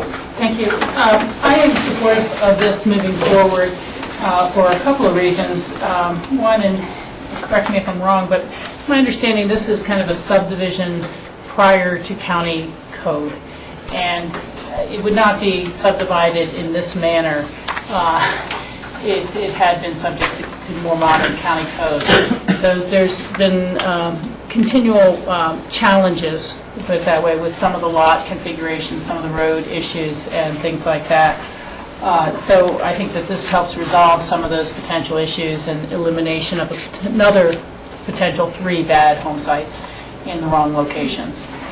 Secondly, this has been a parcel that we've had continual problems with the control of noxious weeds. And because there was no real homeowner, because there was no real, the fact that the Utah Bank was able to get enough clear title to be able to even sell it is astounding to me. We were continually searching for how do we find the appropriate enforcement mechanism for the weed control. And so for all the homeowners who have been diligent about controlling the noxious weeds on their property, and then, to still having a neighboring parcel with seeds flying every fall, that's been very frustrating. So I think that this will help resolve a couple of those issues on top of the potential of the public trail access, which I think is, as others have noted, very important. So I hope we are able to work those challenges out. Thank you, Rachel. Any further comments or questions? Is there a motion? I'll make a motion. I'll make a motion authorizing the acquisition of Shield Old Commons parcel. Is there a second? Second. Any further discussion? All in favor? Aye. Thank you, Dale. Dale, you're not going to stay for the next item? This has been your day. But you're going to let one of your colleagues help you here? That would be my pleasure to do so. The next item is a consent public hearing. This is the second reading. It's a resolution authorizing a memo of understanding with the Bureau of Land Management for the administration of certain commercial rafters taking out at Wingo Junction. And Gary Tenenbaum is Dale's able assistant. Well, thanks. We're here to, I don't have You don't have it? no, I just tried to shut it down. I was hoping we would go away, but it didn't. This is at the popular Wingo boat ramp. It's right past the Conoco as you're going down Valley. It's a very popular spot. Considering this year it was critical because of the low water that basically a lot of people put in and take out at that spot because you weren't able to do it more up Valley, that we're doing it down here. The BLM, this is a small little piece of BLM property that they really don't look at all. And so we have just worked with them really well on finding, since we permit Jaffe Park and people take out at this spot, it's just easier for one agency to coordinate that permitting process. Instead of having the BLM do their process, us do our process, it just costs the commercial operator double, and what are they getting out of it? So we can administrate it. It doesn't really add much staff time to us, and it helps really streamline that whole process there. So it's been working really well. We're just here to reauthorize this, and so the BLM's been in favor of just reauthorizing this, and so are we. How long is the authorization for? I don't have it in front of me. It's 5 years. 5 years. Although we did change the nature of the authorization. The first round, we did require that it come back to you for re-execution. We've set the ordinance up this time, or the resolution, to provide that if there's no material change in the nature of the agreement, that it's something that staff would re-execute the next time it expires. Thank you. Are there any questions? This is a public hearing. Are there members of the public who wish to comment on this item? Seeing no members of the public present for this item, we'll close the public hearing. Is there a motion to approve this ordinance, this resolution? Jack?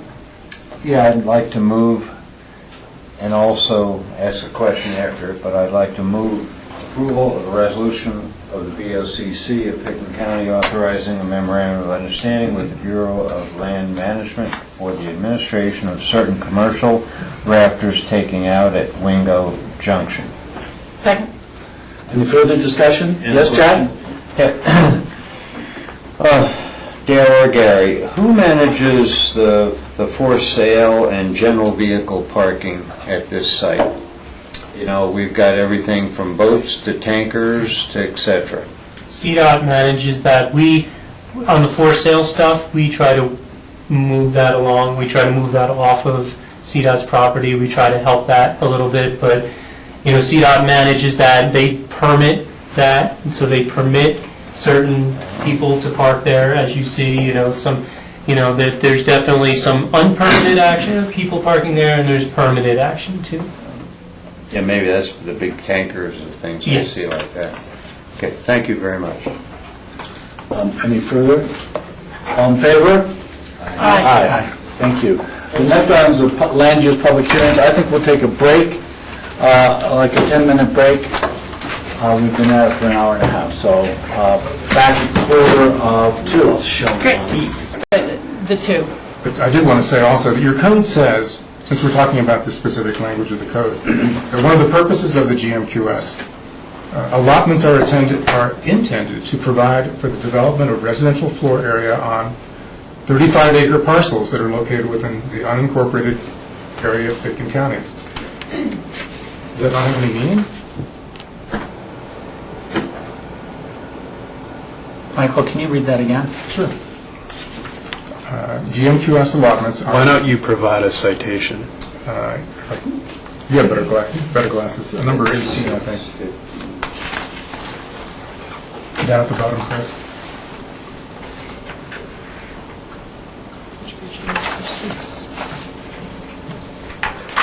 Oh, footnote 18? Yeah. Okay. 64010B.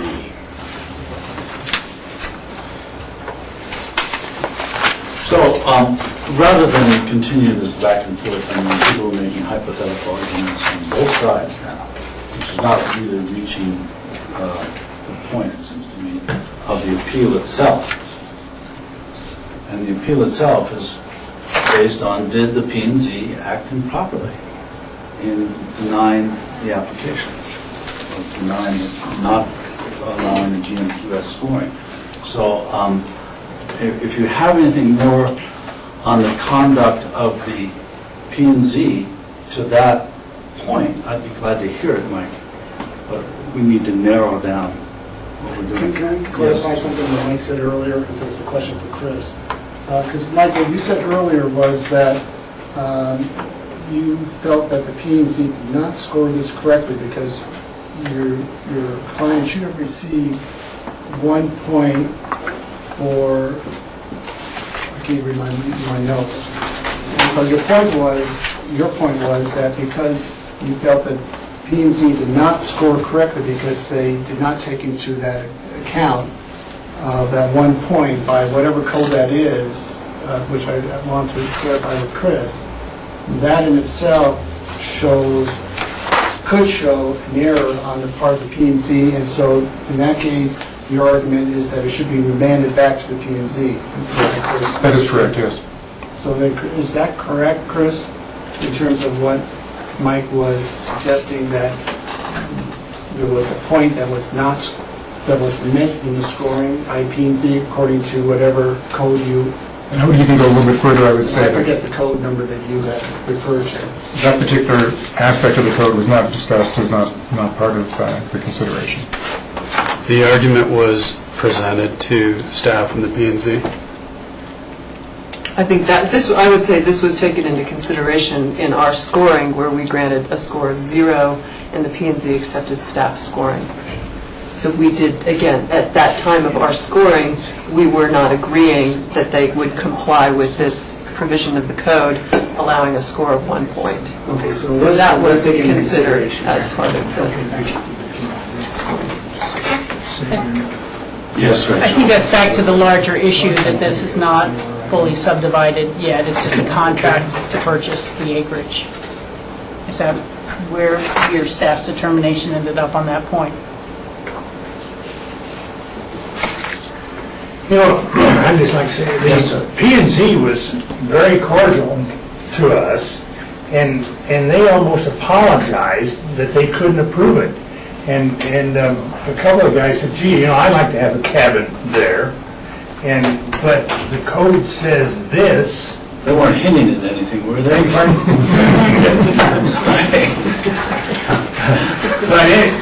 But they said, they saw no harm, but the code was, they thought, specific enough that they could not approve it. And of course, I don't see any harm in the 1,000 square foot cabin there. Laws are made by man, and I guess I don't understand why it has to be so expensive. This cost me over $800 an hour to sit here and make these discussions, and It really adds up, and that's why part of the things are so expensive in this county. I mean, it just diminishes the revenue I'll get from the sale of the property when it eventually sells. But I can't sell it unless a person can put a cabin on there. They're not going to just buy it to look at it, you know. And it just makes it difficult. It is difficult. You have our sympathy. We also. Oh, I want to vote, I don't care.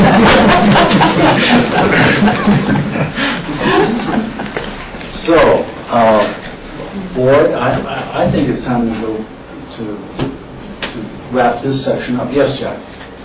Yeah, you know, I'm sure we've all done our homework. The transcript is extensively articulated in what everyone said. The only unknown is there's someone identified as unknown throughout this, and I just never was able to figure out who that was. But other than that unknown, it's very clear that the applicant's intent and argument to the P&Z was that, in essence, we, the applicant, should get credit for the reduction in, you know, the rezoning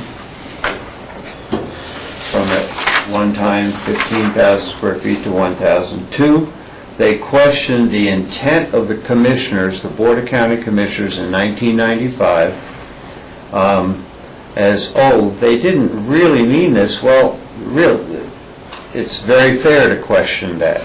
On the other hand, we could all speculate what the answer is, so there's no answer there. And thirdly, one of the arguments that the applicant put forth during this GMQS session with the P&Z is that the economics of the proposal and the contract said this, you know, it's 35 acres, etc. Well, quite frankly, we, as the BOCC, as well as the Planning and Zoning Commission, do not deal with the economics of an application. It's just not our purview. So, I'm at loss to find any direction except a denial here of this appeal. And if you're ready, I guess I'll make that motion. Yeah, I'm ready. I would move to deny the appeal by CCI consistent with staff's recommendation. Is there a second? Any further discussion? Yes, Rachel? Yeah, I'd just like to state, I find that the Planning and Zoning Commission did not err, abuse its discretion, or deny due process in the scoring of the growth management application for Castle Creek investors. Secondly, I will add that I will look at the potential land use code amendment as a separate matter and move that forward separately. There seems to be a lot of logic to that, but our board, our P&Z, is bound to apply the code that existed at the time, and I think they've done that. And I think that our decision is equally based on a very set criteria that we need to operate under, regardless of sympathies for the application or the eventual disposition of this matter. So I'll leave it at that. Any comments? Well, I'll just concur with Rachel. Rob, do you have any comments? I'm of the same agreement. So, Mike, you see where we're going. You don't need to make any comments, do you? I pretty much said what I had to say. Okay, thank you. All in favor? Aye. Public hearing. Oh, it is a public hearing? Yes. Are there members of the public who wish to comment on this at this time? Seeing none, we'll close the public hearing. Thank you, Lindy. I wish you'd said it a second earlier. But there are no members of the public here, I will note, that wish to make a comment, so I did not close off any comments. So we revote? No, it's fine. So there we go. Did we vote? We did. I'm sorry. Would you like us to give our presentation regarding the code amendment, or? I think that would be appropriate. However, I think we need to take a little break. If that's okay. 10 minutes. We'll be back with the process.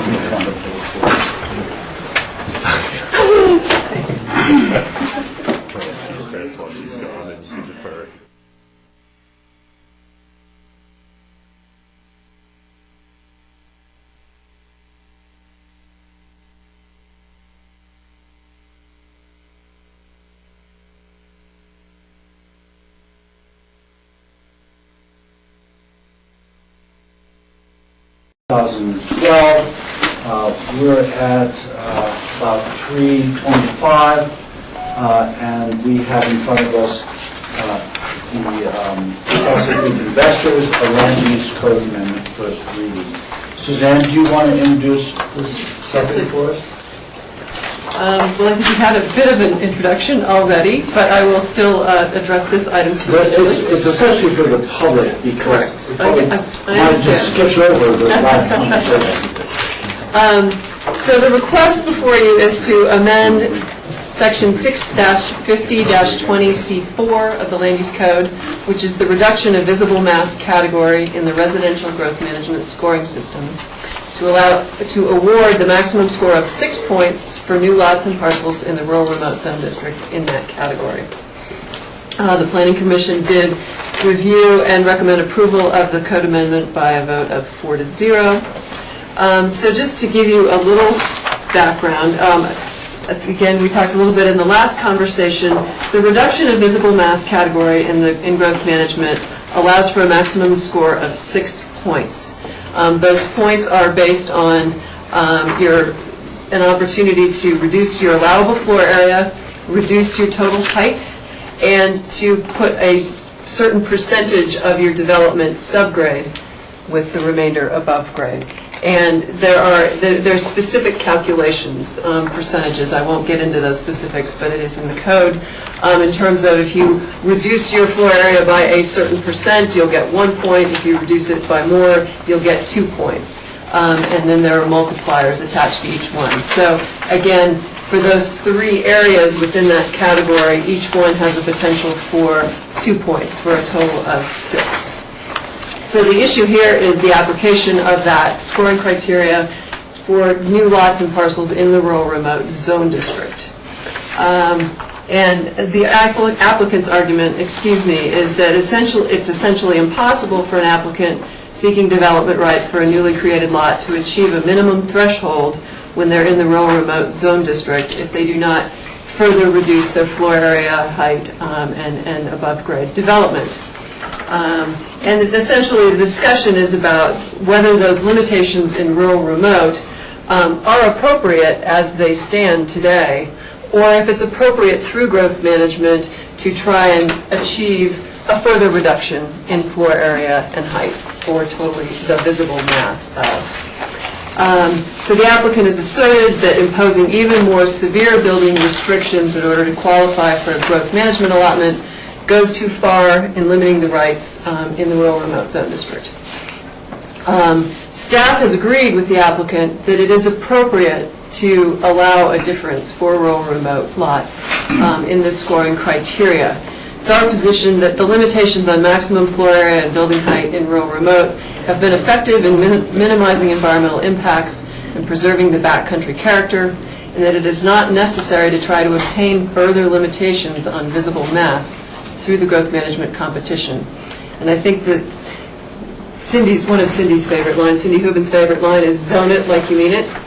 And I think we had a number of discussions related to this code amendment, and we feel that rural remote really does that. We zoned it like we mean it. We didn't want to see more than 1,000 square feet on parcels in the rural remote zone district. We wanted lower heights, and we have accomplished that through the zoning. So essentially that was our position in supporting the code amendment, is that we agree that we don't feel that when applied in rural remote that we were looking to get further reductions even beyond what the zone district allows. So we supported the code amendment. The Planning Commission also supported it. They had a little different take on it, I guess. So staff's position was that basically, if you're in rural remote, you would automatically get the 6 points that are available in the reduction in visible mass category. When we discussed it with the Planning Commission, they had a slightly different take on that. And they got into a discussion about our scenic view protection area provision, where we have certain rights-of-way in the county that are designated for scenic view protection. And if development is visible from those areas, it's subject to review under those criteria in the code. So the Planning Commission had proposed that not only if you're in rural remote, but that if you were not visible from any of those rights-of-way, then you would be eligible for that automatic award of the 6 points. But if the development was visible, then the criteria should apply. That was their recommendation, which is reflected in the draft ordinance in front of you. After that meeting, staff had further discussions about that, and we were a little concerned about feeling that maybe that wasn't appropriate to add that additional standard. Rather than just saying, if you're in rural remote, you should be eligible for those 6 points, that if it was only if you were visible from those rights-of-way, because I think it has implications more broadly for everywhere in the county, for anybody competing in growth management. The reduction of visible mass criteria wasn't intended to be limited to areas that are visible from those roads. That is a more limited area than everything in the county.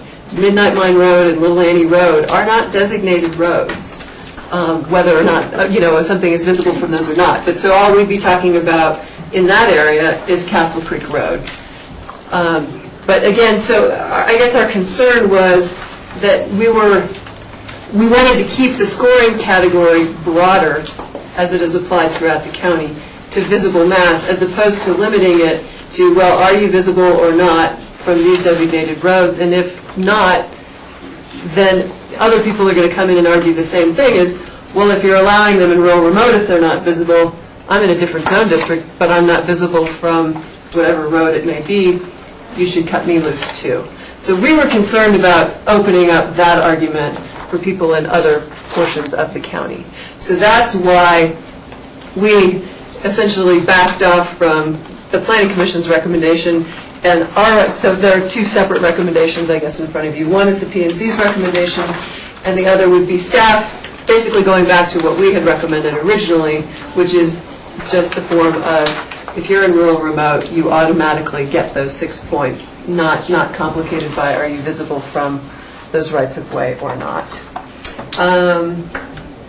So that's the recommendation that's in front of you. Again, as I mentioned, because the P&Z's recommendation is what is reflected in the ordinance, staff is presenting a different recommendation today. So, Suzanne, let me ask you, so your proposal is to just automatically award the 6 points.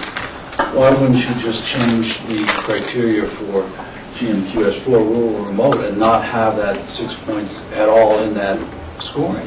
I guess another option would be to establish a different threshold score for rural remote, say that this is not applicable in rural remote, and then you would establish a lower threshold in rural remote based on that. Would be another. It's essentially the same. I mean, my only concern would be that we're starting to award points for our actions rather than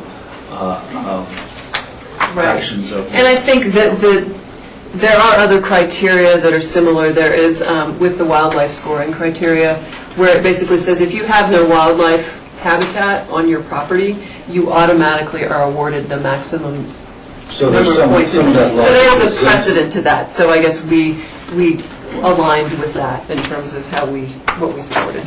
Okay. George? Two questions. Suzanne, in a code amendment process, is this sort of like an ad hoc, we just do it at the table, or is there more of a second reading? Is there a process in that? It is an ordinance in front of you. This is first reading, so yes, it does require a second reading if approved on first reading. And, I guess there is the issue of what the Planning Commission approved, and maybe Chris can help here. My understanding is always if what you end up approving is more restrictive, than what the P and Z had recommended, we would potentially have to go back to them. I think if it's less restrictive, we don't. Sorry, Chris, to hit you up without discussing that first. But at this point, I mean, again, the language that the P and Z had recommended is what had been noticed. If that has changed, we notice it after it is approved. But again, you will have 2 readings of the ordinance. And then, even if we were to credit 6 points for the reduction, in lieu of reduction of visible mass, you still can't meet threshold. It seems like you're still a couple points short. Did I miss something? You still, I mean, if you get those 6 points, well, again, it's all a matter of playing the game or working your way through the system. I mean, it's not an automatic, oh, once you get those 6 points, you're good to go. I think as Doug sort of spoke earlier, it's not that you get to sort of skate and do the minimum possible on the other categories. I mean, it's still a competitive system if you're in rural remote of having to make those other points.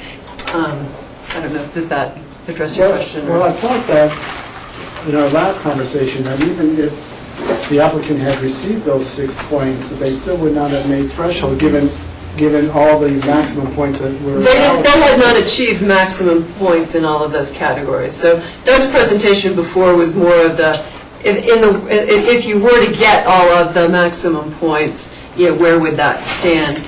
In there, so sort of differentiating between what CCI and how they'd been scored versus the maximum potential. You would still have to score competitively to meet threshold in these other criteria. But let me add, George, that we're not here to make sure that someone meets the criteria. No. We're here to address the reduction in density amendment. So that's what we're here for. No, I understand that, but it sort of goes to your question or point that rather than just allocating arbitrarily number of points, that perhaps we should look, staff should look at another way of point scoring for rural remote. Whatever that is, I don't know what that is. Yes, Rachel. Thank you. I guess I'm saying what Michael said a little differently, but I don't think it's about creating a new GMQS that either lowers the threshold so much that it's easy gate to walk over or a different scoring system. I think it is possible, especially with this amendment should go forward, to score threshold. And it's more about putting your best foot forward and making modifications to plans as necessary. And I want to look at this amendment on its own merits without the lens of any given application, because this change will affect rural and remote properties up in the frying pan and rural and remote properties everywhere. And so I think it's a very cautious approach going forward for me. And just kind of as a final comment on that, which is something I really, really want the P&Z to consider, but there's an annual allotment, unless it was a typo, available of 25,000 square foot annually in the rural and remote zone district. Was that a typo? Rural area, not rural and remote. Okay, so all of the rural area. Right. Okay. Well, thanks for that clarification, but I still have to wonder how, if it weren't for the threshold scoring, how competitive has it been? To date, there really hasn't been competition in such a way that one project wins out and another loses, or a number of projects win and a number lose. It's always been that, once you get past threshold, you're pretty much automatically allocated it because there's just not that many applications. And whether the total amount of square footage available is too high is a separate question for P&Z to look at one day. But for me, making sure the threshold remains high is the essence of getting any good applications at all anymore, because there's just not that much competition. So Suzanne, let me ask you, would there still be an opportunity with this code amendment to reduce the size of your rural and remote cabin and say get it down to 14 feet high, to have part of it subgrade, and then earn points to that? I mean, because it's not that we don't want a reduction, Right. in the size of those rural remote cabins, or have an opportunity for design that lowers the roof line, or that puts a lot of the stuff, living space below grade. Because I would hate to eliminate that possibility too. Essentially, I think we discussed a little bit earlier, maybe the creative bonus, again, that only comes into play when somebody's met threshold, and it really mostly comes into play, again, if we were having a lot of competition and people were anticipating a lot of other applications coming in, they're working pretty hard not only to meet threshold, but see what else they can throw into the mix. So that would be one scenario where that might play out. I mean, I guess, potentially, rather than awarding the maximum points available, you could say, well, instead of granting you 6 points total, we could give you 3 points if you're in rural remote, and again, have to rework the scoring to say, well, you get 3 points if you're at what rural remote allows you, and maybe you could get those additional 3 points with some reduction. Again, we didn't look at that as, sort of what that might look at like. Again, our position being that we felt that we are at what we're comfortable with in rural remote. Mike, I'll get to you. Rachel had her hand up. Thank you, Michael. I appreciate you bringing that point up, Michael, because I was thinking something along the same lines, and, attachment A has the points under this category. 0 points if you don't reduce very much, 1 point if it's 75%, 2 points if it's 55%. And I think it's been pointed out by the applicants to the amendment that none of these ratios work very well when you're starting with 1,000 square foot residence. And so I didn't want to mess with that. And I still would say I believe that the 6 points should be an automatic, but that perhaps adding an additional provision that, without having been the creative bonus points or something, that for rural remote properties, a bonus point of, 1 point or 2 points could be added if there is, deemed to be an appropriate additional reduction in density or putting that density subgrade. So I wouldn't see it as trying to mess with the system that's been set up basically for the 5750 homes throughout the county or larger, but that it could be just a separate single line, and this would be something our P&Z would have to consider and then bring forward to us, that if a cabin was constructed with a density reduction of, say, at least 20%, or at least 20% was subgrade, and the roof line was, more of a 14 or 15 instead of a 20, that there could be bonus points available for that. So I'm fully supportive of asking our P&Z to examine that further, but it's not, in my mind, in the scope of what's in front of us today. Right, but you want to just explore all the implications of it available here. So. Yeah, exactly. So, Mike, you had your hand. I just wanted to address this kind of understanding or belief that each of these criteria are subject to negotiation.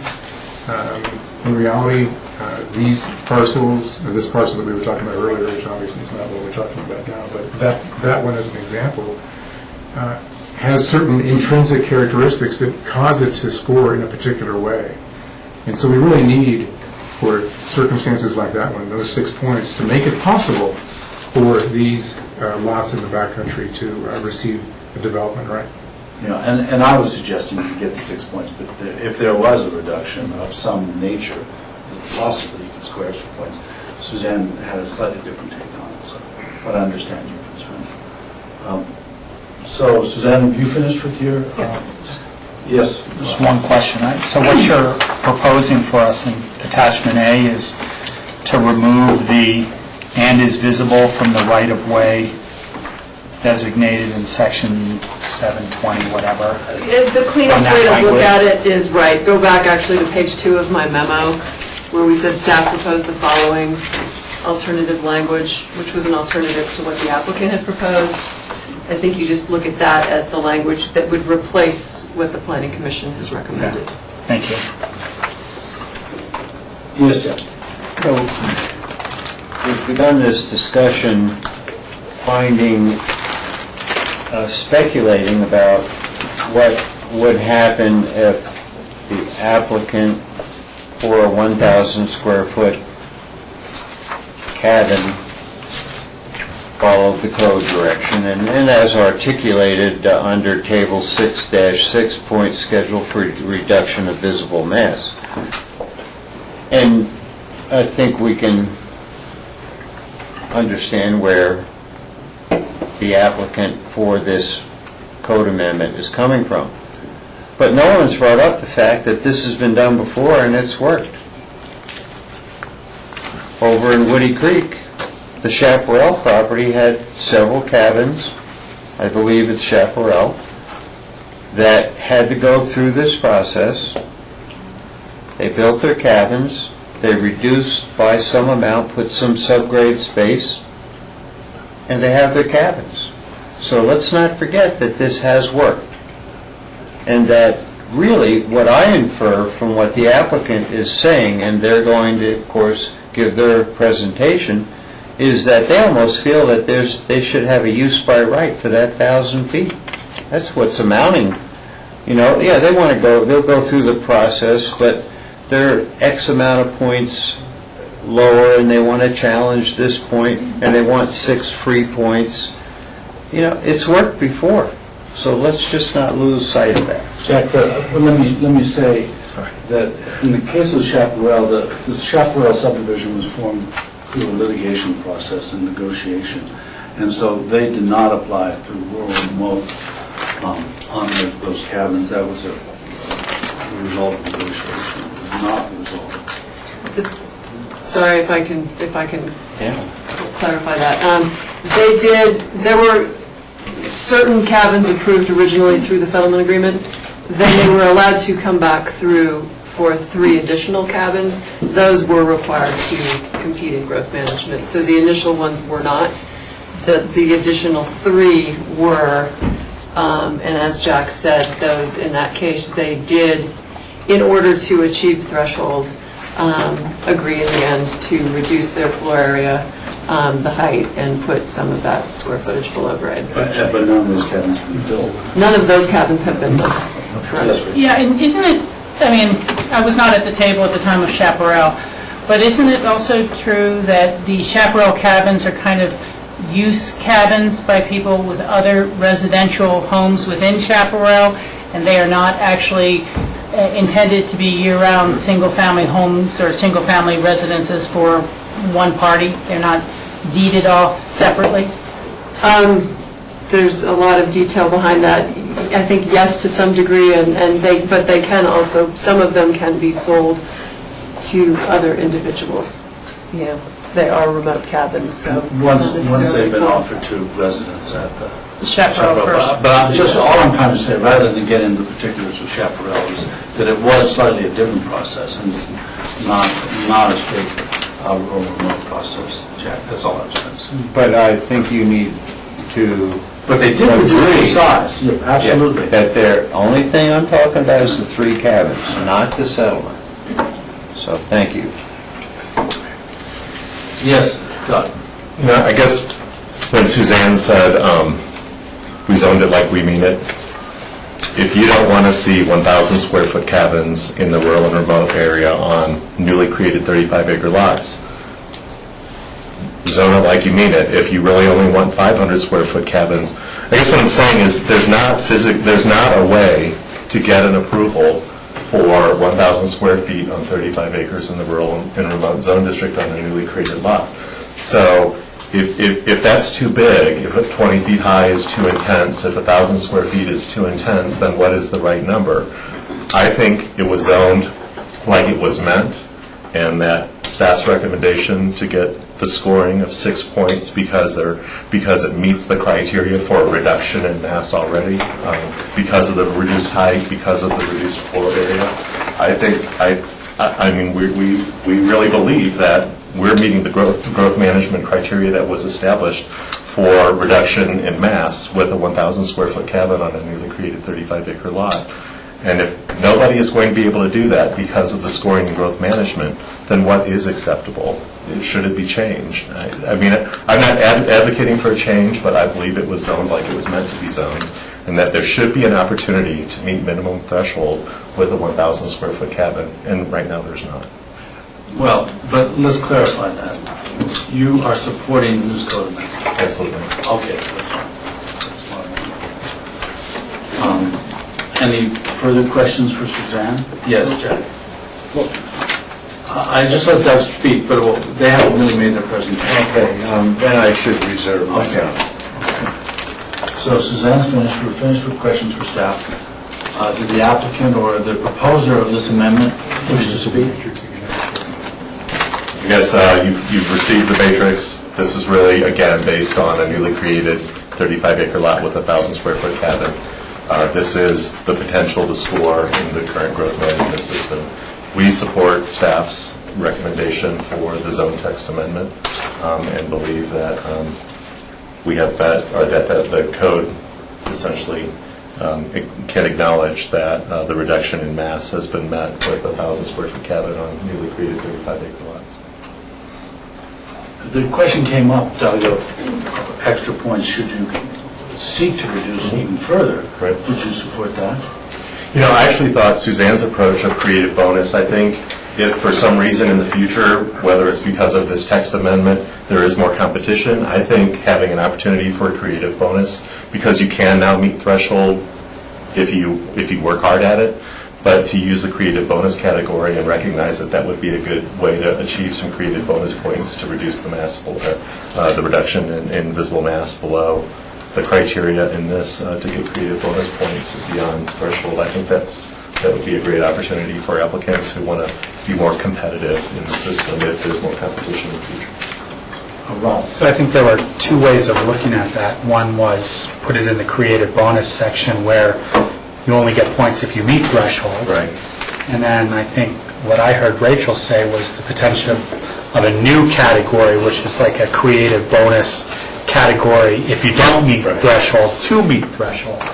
Right. Saying that, you could potentially get a point or two, or whatever the number comes up with to help put you over that edge. Because even with this code amendment, with your matrix, you get up to a possible 24 points with a 22-point threshold, which means you have to be pretty darn close to perfect on everything in this area to even meet threshold. And we're not even talking about the creative points if there were competition for the GMQS. So I kind of agree with Rachel that if that's what she was, brainstorming, I guess, not exactly proposing, but that potentially a point or two for additional mass reduction, and I think it would meet additional conservation community goals, in that area. If you did 1,000 square feet, but half of it was subgrade, or a lower ceiling or that sort of thing. That's the direction that I would recommend P&Z. If you were to choose to go that way, we would ask that you pass this code amendment and then subsequently amend that, because we're hoping to get an application in the next GMQS process. And if we delay much longer, that won't happen by the We're not trying to delay here, Mike. We just, when the question is brought up that's as interesting as this one, you have to really explore it thoroughly, and that's all we're doing. Yes, Susan? And just, I guess, quickly, trying to think quickly on my feet in terms of that, I think I would be more comfortable leaving it as a creative bonus option rather than allowing it as an additional points to try and help you meet threshold.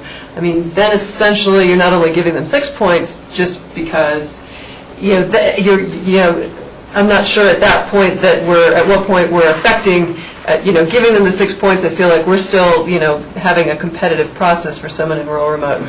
I'm not sure you want to throw another point at it, unless, you really do feel like that's something you really want to push people towards, that, saying, well, I'll do a little, some less floor area so I can get a point, which means, maybe you're not going to have to reduce density, or maybe you can have a little more impact on wildlife, rather than getting points in other categories, that you're giving more priority to that versus all of the other scoring criteria. So I think, again, the bonus category, again, it doesn't always come into play, but it definitely leaves an opportunity for you to say, here's another way in that, I could get more points. I think we clearly would, that's clearly an option. Rachel and George. Yeah, again, I want to deal with just the matter that's at hand now. This is something for P&Z to consider, where it should go in an application or a scoring criteria or not. And I think you're absolutely right, Suzanne. It's got to be through the lens of how does this affect all rural and remote potential applications in the future. So we don't want someone avoiding work that they could do for the water resources because they can get a bonus here, or avoiding the work they could do for wildlife or wildfire because of this here. So I would just throw that to them as something to consider in the future. And, beyond that, I still think considering this question of is there too much FAR available at GMQS, and we're not getting anyone attempting any of the creative bonus items because there's not any real competition. So, Jack, do you have a question for Suzanne? Or? No, I kind of lost sight. Is Michael still making a presentation, or are we trying to solve a problem here? Well, I think Doug said he supported the code amendment as it stands. And then they're finished, or? Well, I'll ask them. Okay, thank you. So that, you support the code amendment as it stands. Michael said that you'd like to just address the code amendment itself, not these permutations that were. No, what I was saying was, I think the permutations are valid and should be considered. If the board is willing to adopt this code amendment, we'd like to file an application that would be considered pursuant to it. And so you're finished with your presentation? That's correct. George? I do have a question here for Suzanne, just to clarify. And I support the 6 points. But if we look at table 6.6 and the point schedule,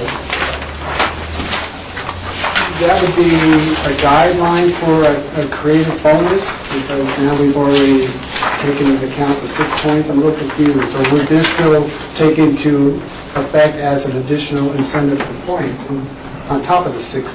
You would get 6 points in this category. In this category, you said. When the language under the, can I borrow your code? The language right in the paragraph.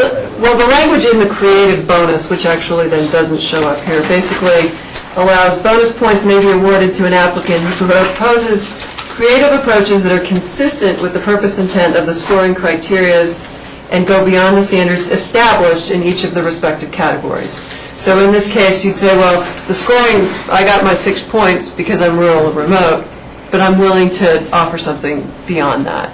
So I think that's why I feel like it clearly would be applicable, to be considered under the creative bonus. But this would basically just say, if you're in rural remote, you get 6 points. We don't need to even look at the chart. So, Jack, you have a question? Yeah, and this would be for Suzanne. Under section 61010, section, of course, 4, we're talking about reduction of visible mass. That's what the code amendment relates to. But right now, under table 6-6, that is for all rural areas, correct? That's the methodology for reduction? Yes. Okay. That's a redundant question. I knew it, but that leads me to my remarks on this code amendment. I think it's an absolute wrong way to go. Staff has taken the easy way out. I can understand the dilemma, and I'm willing to work through to figure out something that would make some adjustments. But I don't think you throw out a piece of GMQS just because an applicant has represented they can't get what they want, while it has been demonstrated in the past that, well, others, the 3 cabins in question, have been approved. So there's no takings there, there's that product. But what this applicant, under the appeal and of course this code amendment, says is, I want what I want because I want it. It's 1,000 feet. And there's no relationship to what our other sections of the code, or considerations say, and I think it is 6.6-6. I'm not real clear what numbers of sections. But, I mean, I just don't understand. Have we forgotten the purpose of what growth management is, which is essentially about having good projects and the reduction of density and intensity if sometimes an applicant has to move forward? I think we need to, or clearly cannot, neuter the GMQS sections, process the system by granting automatic points. It just doesn't, who ever heard of this? I mean, I think Michael Kinsey, Bob Child, Joe Edwards would be pretty frustrated with what's going on here today. Now, we all do know that sometimes the code does need adjusting, evolving, etc. To me, this issue is not about a 1,000 square foot cabin. This issue is about the integrity of the GMQS system. The 1,000 square foot cabin relates to this applicant because that's what they want. That's what their contract is. That's what the economics are. And that's not our purview to deal with that. What happens if we automatically grant 6 points is we lose our discretion. We, the county organization, the P&Z, they lose all discretion. One thing I'm not certain, because when I scored, believe me, that was before the middle 90s, so 93 to 5. The process has evolved, but I have to ask, what role does not site planning, but siting? We have hazards we look at community benefit, we look at transit, all these different pieces in the GMQS system. So what role does the site have? If we just say visibility means nothing and give 6 points, we've lost. There might be some sites that it is important. Maybe that was what some on P&Z, not all. Monty said just grant them, and others said, well, we ought to have some other criteria like visibility from a road. I agree with the position on that. We ought to not go there and create that. But something that no one has brought up here also is, except Suzanne in her remarks, about what other applicants would think for not rural and remote, but other zoning. Well, let's see. We've let the camel's nose get under the tent here. Well, where does it end? Let me amend the code for this area of zoning also. It's a bad precedent. Now, I know it's not consistent with Michael's points he made earlier that, yes, we just want to submit, we want this code amendment and move on. I understand that because of the cycle coming up. But I think if we're going to treat this as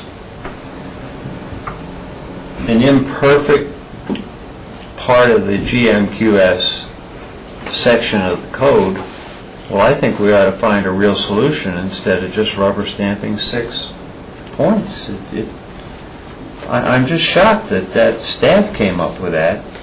And that's why, with all due respect, I said you're taking the path of least resistance here. We haven't thought about the consequences of what this might mean throughout the GMQS scoring relative to this section, because that's the section we're talking about. But it's overall the integrity of the GMQS system is at stake here. I think once we start eroding it, we go down a very dangerous path. And, you know, we understand 35-acre state allowed, you know, creation of a parcel. We'll go back to why the commissioners invented GMQS. So it just wasn't rubber stamp development. Anyone that chops up 35 acres, well, in Picken County, there's another step to go through, and it's GMQS. So I would request the board to think long and hard about this solution, and if we really want to take this reduction of visible mass issue on, we do it certainly in another way than just granting 6 points and moving on. Thank you, Jack. Board, any further questions? Any further discussion? Let's see if there's any public comment. Good idea. Is this? This is actually not a noticed public hearing Right. for the code amendment today. Is there, That way on our schedule. Your agenda got moved around after we put our items in, so it doesn't reflect what we thought it was going to reflect. Like you said, if the members of the public wish to talk on the, Not sure what happened. this is interesting. So there might be somebody out there who wishes to speak on this issue. Is there anybody in the public who wishes to address this issue? So there are no people who wish to address this issue at this point. Then the opportunity not to come up, so, yes, Rachel. Yeah, you know, Jack, I take your comments to heart. And still, when I look at table 6.6 and look at the criteria for getting 1 point out of the reduction of visible mass, and I do the math on a 1,000 square foot home, to get 1 point, you have to limit total floor area to 75% of what's potentially available, so that becomes a 750 square foot total. And then 20% of that must be built subgrade, that's 150 foot. You end up with 600 square foot above grade and 150 foot subgrade, which I'm not even sure how usable 150-foot subgrade would be unless you had a straight up and down ladder, you know, to access it, how usable that would be other than perhaps the storage. Now, I can see where this really works when someone has a 5750, you know, and then it adds some value to, and there's room to work and there's an incentive to reduce the size. But I can't see that as a workable formula related to the 1,000 square foot allowed in rural and remote zoning. And so I think that there's always two ways to look at the term integrity. And the integrity of GMQS, in my mind, is not that it sets up a catch-22 of an impossibility to really make any sort of habitable structure. You know, do I wish all these lands were perhaps open space? Yes. But I do not wish to try to do that by fiat or by creating a code that's impossible. And I think that with the work that went into rural and remote for so many years, they define reasonable guidelines and standards. And I also think that while we're looking at this with a laser microscope, we're tending to forget some of the other provisions of rural and remote that protect the integrity of the area, whether it's the no extension of utilities and, you know, these other sorts of requirements of rural and remote properties. And so given all that, and again, respecting and heeding the warning, if there's further thought about this later of an appropriate way to create a new standard for that incentivizes reduction in mass, I would look at it, but I don't know without rejiggering the entire set of formulas that we're going to get there. So I would respectfully make a motion to approve the Castle Creek Investors Code Amendment on first reading. Is there a second? I'll second. And yes, Suzanne? Just one clarification. to specify the planning commission's language or staff's Excuse me. language. Yes, and to specify the staff's language be what I'm motioning to approve, as written up in our resolution. Accept the amendment. Any further discussion? Yes, Jack? Yes, I'd like to ask our county attorney what his recommendation is on this. Or feedback, maybe that's a better way to put it. I think it's purely within the board's discretion to decide however you want to decide on where you want to go with this. Well, we all know it's within our discretion, that's why we're here today. Do you see any consequences of doing this, granting rubber stamping 6 points in this area of the GMQS scoring? Jack, I've got to say, I don't think that's a fair question for her. I think you can ask him if it's legal and if it has any legal ramifications, but whether it's the characterization of rubber stamping, I think, is inappropriate. So if you want to... So I'll repeat my question. What do you think? As a policy matter? No, simply the consequences of this action. I think it will revise the code in the way that the board is disposed to do, and I think that the main concern I have from a legal standpoint is whether or not this needs to go back to the P&Z for their consideration, because you're not endorsing the version that was sent to you by the P&Z. And the land use code text amendment section of the code requires that if there's a substantial deviation from what the P&Z recommended to you, that it be sent back to the P&Z and they have an opportunity to consider your change. Their take on this included what I think is a fairly significant piece, which is that, if it is within that scenic view protection area, it's handled differently. It's handled pursuant to this table. So I think that it probably would be best practice if the board is going in this direction for the code amendment to be sent back to the P&Z. Chris, is it necessary to put that within the motion we just had? In other words, to consider this code amendment with whatever you can call it, remanding to the P&Z? I think that would be best to approve it on first reading and send it back to the P&Z for their consideration, given that you are going with staff's view. What do you think of that, Cindy? I know that the applicant may be disappointed with that outcome, but... Well, it's ridiculous, is what it is.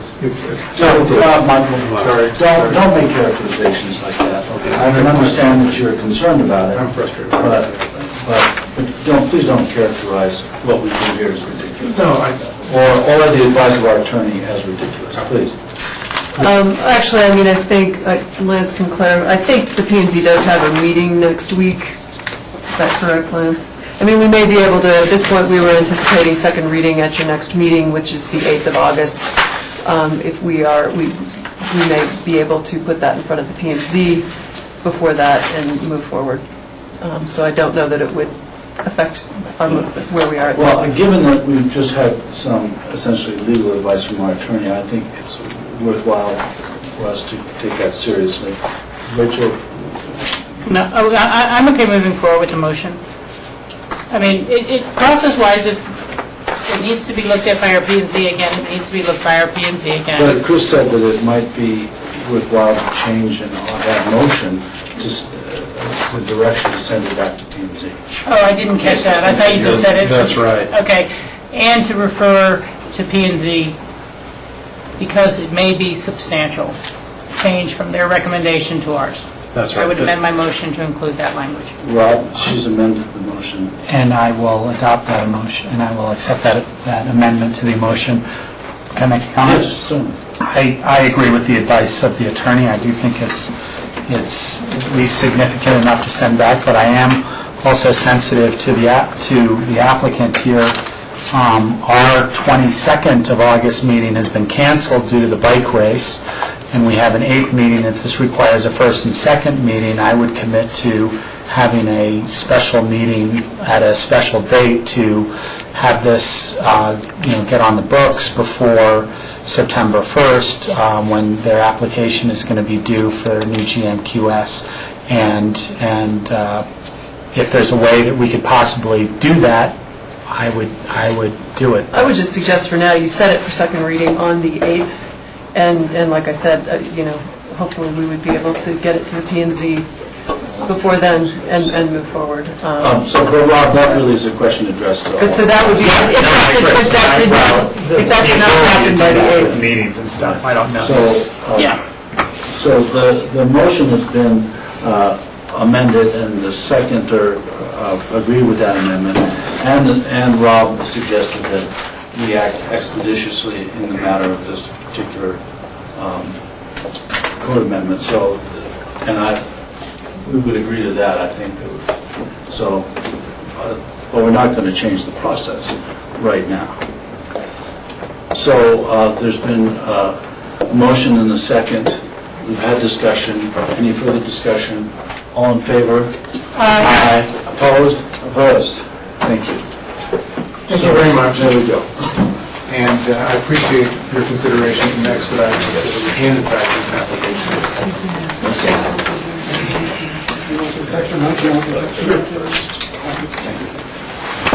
Yeah, Michael, we'll give you my letter.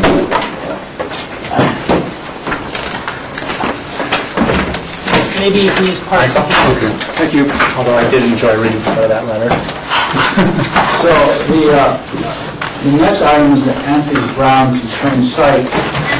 What's the status of that? I will give you an update. That is proposed to be continued, agreed upon by the applicant. Dale Will has arranged for I think it's called the Archaeological Conservancy folks to come out next week, the 2nd of August. Southwest Archaeological. The email I got from him said the Archaeological Conservancy. The other email he'd sent was Southwest Archaeology, so he kept referring to the Conservancy folks. Anyway, they're scheduled to come out next Thursday, and they're the people who would draft a management plan for the property, have agreed to draft a management plan for the property. It sounds like he has potential commitments from folks from the State Historical Society to join them on that day. The hope is that the plan could be drafted and available for you to review before your August 8th meeting. It would not be ready, obviously, in time to be in your packet, but hopefully that Monday or Tuesday prior to your meeting, we would be able to email that out for you to review, and at that point for staff and all other involved parties to review, so that discussion could be continued on the 8th. So do we need a motion? On the 8th. So this is to be continued to August 8th. Makes a motion to continue. Second. To August 8th. To August 8th. This is also a public hearing. Are there other members of the public who wish to comment on the Anthony's Brown constrained site TDR designation to historic register and historic incentives? Seeing none, we close the public hearing. All in favor? Aye. Thank you. And so the next item is a land use action, and I think we were worn down, the people who were supposed to be here. Yeah, they've been in and out. So, Are they outside? Are they outside? Sustainable Settings Amendment regarding special events.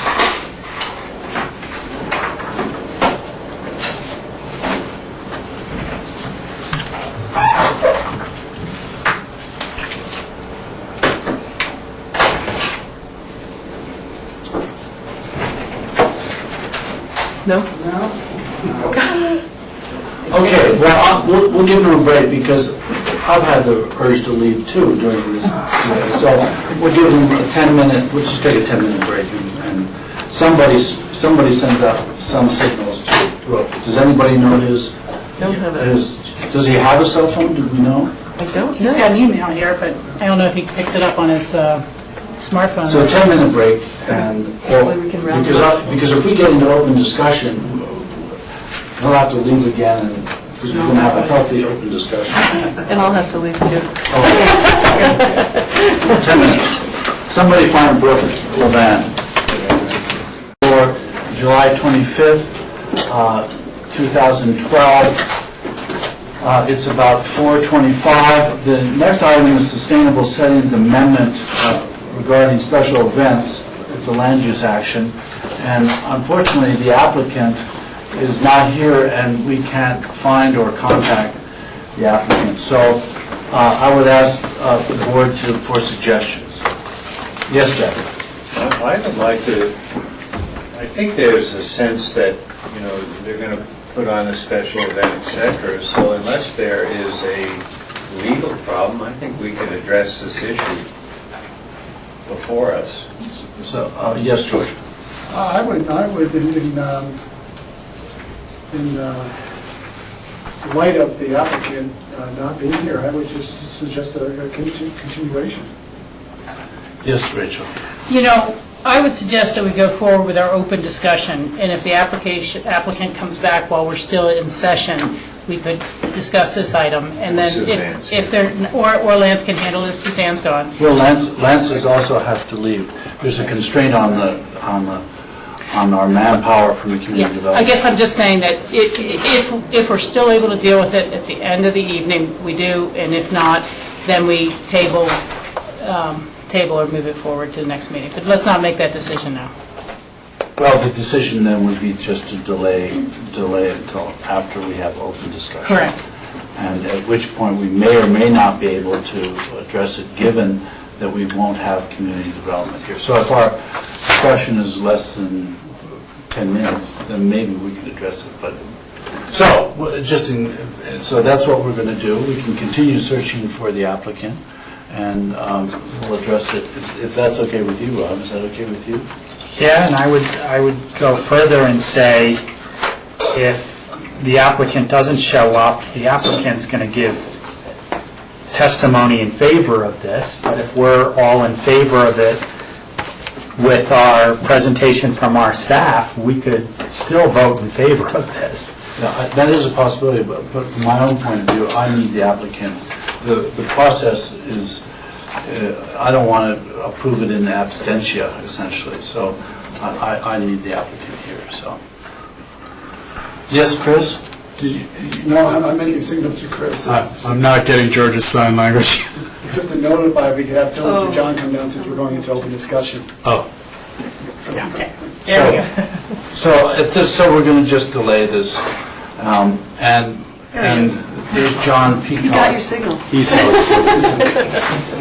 The next item is BOCC open discussion, and I suspect that the basis of the open discussion, some discussion from our public comment this morning, not this morning, but right at noon, about the Red Mountain Hunter Creek Extension Trail.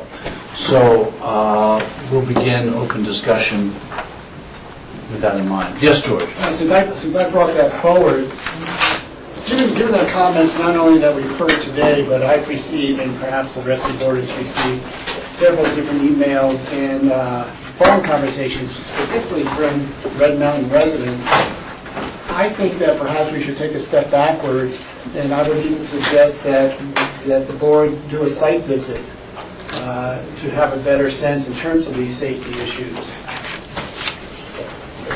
Is Dale Wheeler? There is Dale. Okay.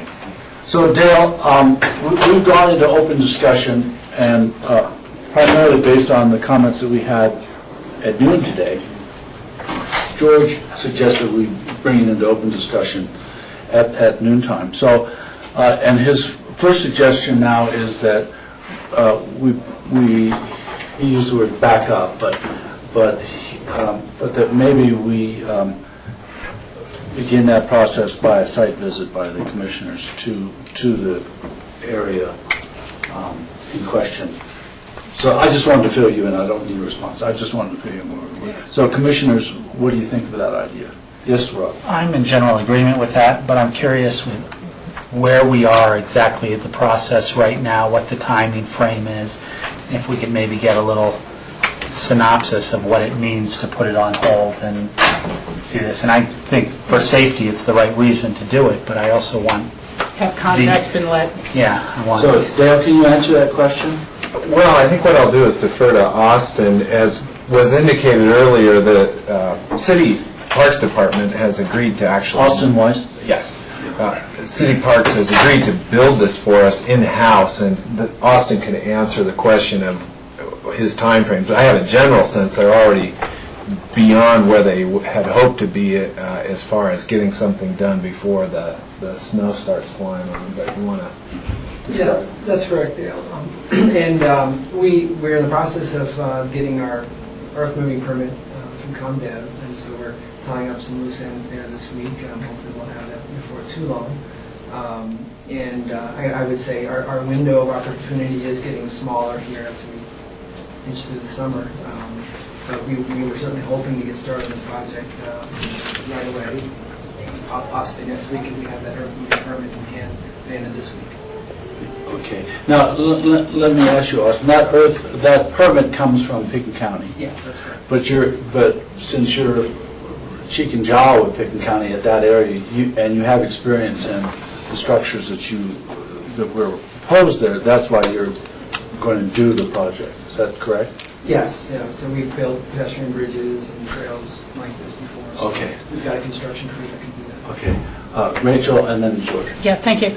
I need a little clarification, because as I've said before, I've recused myself from the larger trail discussion as a noticed property owner and the conflict of interest. We've now been discussing more the safety of the crossing at Red Mountain Road, and I do feel comfortable discussing that item. And so I think for my clarification, are you asking about is the project ready to go, i.e. the trail, and we want to back up and look at the crossing on the road more carefully? Or are you talking about backing up and putting the whole project, including the trail, on hold and reviewing and reconsidering it in its totality, and therefore I should really leave the table? I was looking specifically in terms of the road crossing at Red Mountain, so I don't think that would impact the ability for work to begin on the trail, which would be north of the Red Mountain Road.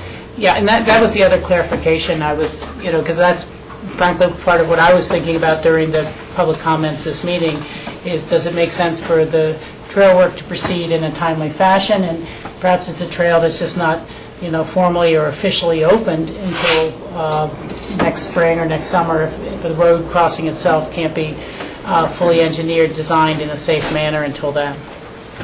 Well, Richard, I will say that, this is just for points of discussion, that although the crossing at Red Mountain Road was the primary discussion point today, or this public comment point, there were other items, and whether it was appropriate to have the trail through wooded areas, through what was referred to as wildlife corridors. And so the entire extension was actually brought into question during the public comment. But the emphasis was on the crossing. So, that's just a point of discussion. Yes. And then my comment, or my question to Austin is, I know that you're gearing up for this project and you're ready to go. You'd like to see it move forward this summer, fall. But you could delay it, and we could look at this for next season as well, since this has been an ongoing discussion for several years. That's not going to, would that really impact what you've set aside in terms of budget or resources? It's certainly an option that we sit down with Dale and Gary and figure out how that works. I'm not that familiar with how you're going over the funds from one year to another, because my boss does that. But I'm sure that's something that could play out. Yeah. Well, and I was just on the phone with one of Austin's bosses, Stephen Elstrom, and the Aspen Parks has got their own work plan as we do, and they've got projects that they were probably thinking they were going to be doing next year. So I'm just worried about sort of a domino effect. I wanted to point out to you that we are very mindful of the safety of crossings in general. In my view, this crossing for a at-grade crossing is about as well engineered as I can imagine we're going to be able to do it. GR and I had some conversation about that after the meeting again today. We've got a speed table, we've got lights. Contrast that to the crossing the Rio Grande makes at the top of Smith Hill, which is on a road that people are used to traveling quickly on. We've got a crossing at grade on Cypress Creek Road at the intersection of Highway 82. We've got one at Prince Creek Road at the intersection of Highway 133, all of which we rely on both the users of the trail as well as motorists to keep those crossings safe. So I guess I'm urging you to look back at the amount of work that's gone into this to date, and if there's some thought that there's some tweak that we missed, I just don't know what it might be. Yeah, and Dale, I think, from my point of view, if there were delay on this, it wouldn't be because there is doubt about the abilities of staff or the safety that you presented. It would be more along the lines of there is some genuine concern on the part of residents within the area, who live in the area, who, for whatever reason, were not able to closely examine this issue beforehand. And given that we've had experience with that kind of thing before, I think it's possible to take into consideration even more public comment without reflecting on your preparation and your abilities or your staff. So, yes, Rob. Yeah, Michael, I concur with your statement wholeheartedly. This is about a double and triple and quadruple check of safety, and especially when stuff has been brought forth. One thing that was never mentioned, or that I can remember being mentioned, that was brought forward today was the backing up of cars going up that hill. If there are a family of 4 bikes walking across that road and cars are coming down that road, and I just think it's worth taking a deeper look at. I'm not saying maybe we can do it within that window, but maybe we can't. Chad? Yeah, I've stated several times that I manage property in Willoughby Lane, so I'm on this road all the time. And I focused my comments very much so on the safety issue. And I don't think we ever solved that problem because of the alignment of the road, the curve, the bridge that ices up in the winter, as well as the fall. And so those safety concerns speak for themselves. But also when I look at the trail, and I remember the Ruby site visit that we did, from going up the driveway, meeting Jody Edwards, and then doing a walk along, the existing creek and the vegetation. And I just wonder why in our urban environment we've got to basically remove all this vegetation. What is the net gain? For me, when I look at the trail, the existing Hunter Creek Trail, it comes out parallel with, I think that's Lone Pine parking lot. So next to Commons, kind of in between. Michael, I am getting more uncomfortable that we're really talking about the project as a whole, and I'm going to remove myself from the table. Because I am talking about the project. Thank you, Rachel. Thank you. Okay. So in continuing, thank you, Rachel, for being sensitive to the issue. Yeah, in continuing, have we ever looked at an alternative to this trail? And I appreciate the City of Aspen's willingness to cooperate and get in there and do the job. But what's the alternative? Where the trail comes out parallel to the parking lot, to the street, there's a sidewalk to a already well-used crossing that has sight distances all over the place. I think we ought to be doing this site visit and looking at our options. I don't think this trail is an important link because we can do it another way and make it work and have no questions about safety, because sight distance is the key to this whole safety issue. But also, I don't see any reason to be removing all this vegetation. So, Jack, in general, you're in favor of the site visit? Absolutely. I think we can learn a lot. Okay. So, is that the general consensus of this board at this time? That we have a site visit, that we ask for some delay in the process of construction, and at least until after the site visit, and go from there. And there will be public notice of that site visit. We have a member of the audience who was here earlier this morning, Mark Zachary, and we made note of the other people who were at this meeting this morning, and we will do our best effort to make them personally aware of that site visit. Because part of our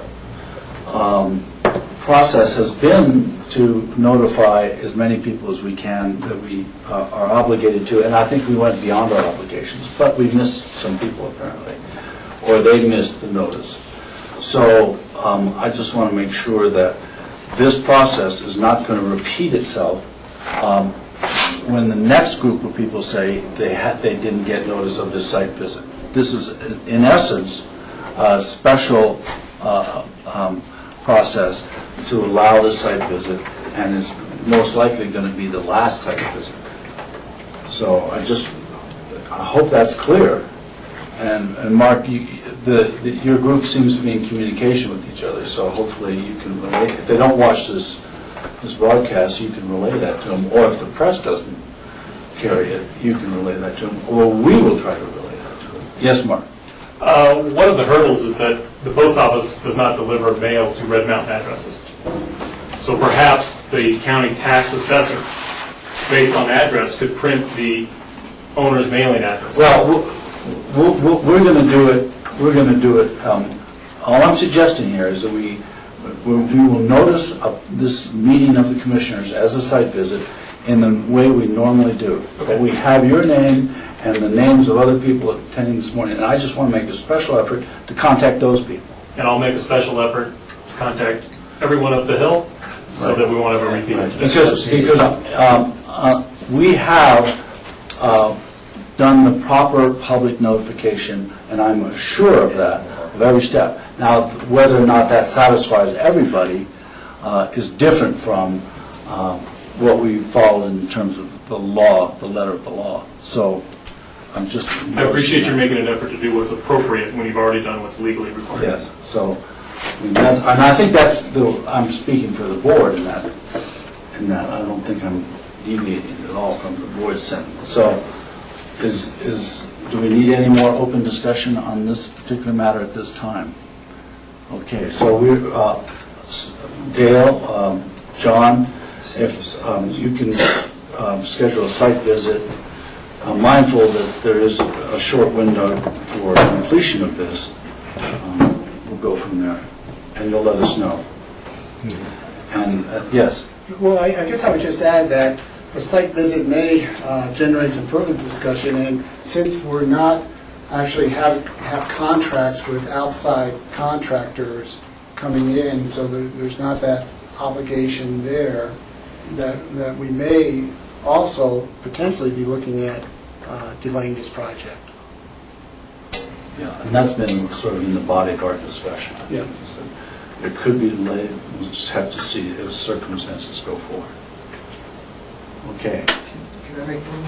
Yes, Austin. I just wanted to mention that we do have one of the engineers from SGM who's involved with the design of the crosswalk here. If you had any questions for him today, or I guess for GR for that matter, since they were here. Well, I think we'll address maybe those questions at the site visit, and because I don't want to get into the theory of. We have actually looked at it. We thought it was safe, and but there are public concerns about the safety of the crosswalk, and public concerns about the necessity of the actual path of the trail. So we'll try to address that. Okay. Any further open discussion? Michael, I had a few items, but I also saw our land use, I think. We have the applicant who returned to the room, so, and Lance is still here. Lance, do you have a minute? For a minute? Okay, a minute or two. So, if John, if you'll indulge us, we'll just get back to everyone. Jack, on. So, we have now, we've gone from open discussion back to land use action number 5, which is Sustainable Settings Amendment. And Suzanne, will you be able to introduce this subject? Yes, I'll be quick. The applicant's asking to amend their prior approval so they could have one special event annually of up to 200 people without obtaining a special event temporary use permit. Right now, they're currently required to get a permit for all special events with more than 50 people. We've had discussions about this in the past. This is the event that they're asking for is their Harvest Festival that they hold annually, and that is the event that they would like to be able to not have to submit an application, submit the required fee, and all of those things in order to have that event every year. We looked at this under the code without kind of going back into what the discussion was back in 2003 when the approval was granted. Looking at the code today, we do allow events to occur without a special event permit when we allow a fundraising or non-commercial event for a non-profit organization without a permit, as long as the event is conducted entirely, including parking, on their leased or owned property, which is the case here, that any structures would be subject to a permit. In this case, they put up a tent, and that if a permit would be required, they would obtain that. The event is limited to a one-day event, certain specific hours between 8 a.m. and 9 p.m., and they would notify the county engineer and sheriff 72 hours prior. So the code provides for an event anywhere in the county if it meets those criteria to occur without a permit. It is our position that this event does comply with that. The issue for them is that the approval does not allow them to take advantage of this provision. So essentially, we're supporting their request to allow one event each year without going through a permit, and basically finding that it meets these criteria in the code and that they would be required to comply with those criteria as their event moves forward. So they would have to provide to notify the sheriff and the engineer, etc. But otherwise, so we support the request to amend their approval to allow this one event per year based on those criteria. Joyce. So a question on that, Suzanne. So for example, a week or two ago, we approved 2 special vet liquor licenses. One was for the Aspen Animal Hospital, which took place at the home. So in that case, they did not need to have a special event permit? No, like Lance Clark, this is only for a special event owned or leased by the organization as a permanent facility. The animal shelter is at a private property. The wilderness workshop was as a private property, not owned or leased by them, unlike Sustainable Settings. Thank you. Yes, Rachel. Thank you. In looking over this, it seems to make a lot of sense, our staff's recommendation, and I was glad to see that some of the elements that were required in the master plan related to waste treatment have been dealt with. What I wasn't sure, though, was whether these facilities would be sufficient for a 200-person crowd, and whether there should be a requirement that there be porta potties for an event like this. We've already ordered, but we can write it in. But, yeah, so that was my only... Okay, yeah, we could add that. We should add that in and then make it part of... Comply with whatever criteria that would be with environmental health. Okay. Yes, George. One other question, and first is Grant staff, but Brooke, when you do your presentation, you can just answer it at that time. But when I looked at your event schedules, your fundraisers, at least from last year, where I read this is July, you got a fundraiser which showed 310 participants. And then in August, you had another fundraiser which showed 175 participants. So that gave a total of 485 total for those two events, and what you're saying is, just by doing one annual event, it will be 200 or less. And so first, for Suzanne, I mean, how do we know the applicant will be in compliance on this? On this one event? Yes. Those were, just a second. How will we know the same as we know with any other event? Again, again, I guess the notification probably where it says engineer and sheriff should also include us. And, at that point, we can confer with the applicant and make sure. But it's the same as any other event out there in terms of, usually if anything wasn't in compliance, we don't know about it till after it's happened. But this application doesn't preclude them applying for special... No, they can't. This allows one event.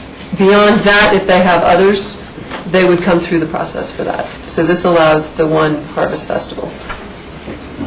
Jack? Yeah, my reading of these, I guess Brooke's going to have to clarify. My reading is that's a monthly total, not an event total, so we'll have to have clarification. So, any questions for Suzanne? Any further questions? Brooke, do you want to say anything? Just that, reiterate what Jack said, those are, 20s, 30s, maybe 40s, get a shot, and that adds up to those numbers. It's a good clarification. Yes, Jack. For the formula of numbers of porta potties, because I was right with Rachel on her question about the existing wastewater, that was more for infrastructure, not a guest event. So is there some kind of a ratio, some kind of a program per 200 equals X number of... I believe so. So I can add some condition that would just say that they should comply with... It's probably a state regulation in that case that addresses how many you should have per number of people. I would agree with Rachel's comment and just note that, and I'm supportive of this. So, Brooke, let me ask you, this special event a rolling special event, would be solely for the benefit of sustainable settings, as you would not essentially lease out this event to any other organization? Correct, but we do partner sometimes. Mm-hmm. But you would be the primary sponsor? Yes. And be there. Any other questions? Is there a motion? I'll make a motion to approve the resolution of the Board of County Commissioners, Pickens County, approving amendments to the Sustainable Setting Master Plan regarding the annual Harvest Fest as amended with the porta potty language. And I'll second it. Is that sufficient? Any further discussion? All in favor? Aye. See, I was totally painless. Yeah, thanks for coming back around. Thank you all for your support for TDC. Good luck on the event. Thanks. Thanks, Brooke. So, John, you mentioned that you had some open discussion items. I have a few more. Thank you, Michael. Actually, Suzanne's just leaving, but she had a request. This would have fallen in the future agendas yesterday. But we have 4 applications to establish activity envelopes in the Lanedo area from Frank Peters and Daniel Delano. Those would be coming in front of you not until October. I think they're scheduled right now for an October 10th hearing, but the question was whether you'd want a site visit or not prior to those hearings in October, given the amount of activity that's in discussion that's occurred around that area. Probably be at least 2 hours at the site plus 45 minutes of travel time each way. I don't really know the nature of the... Can we get a...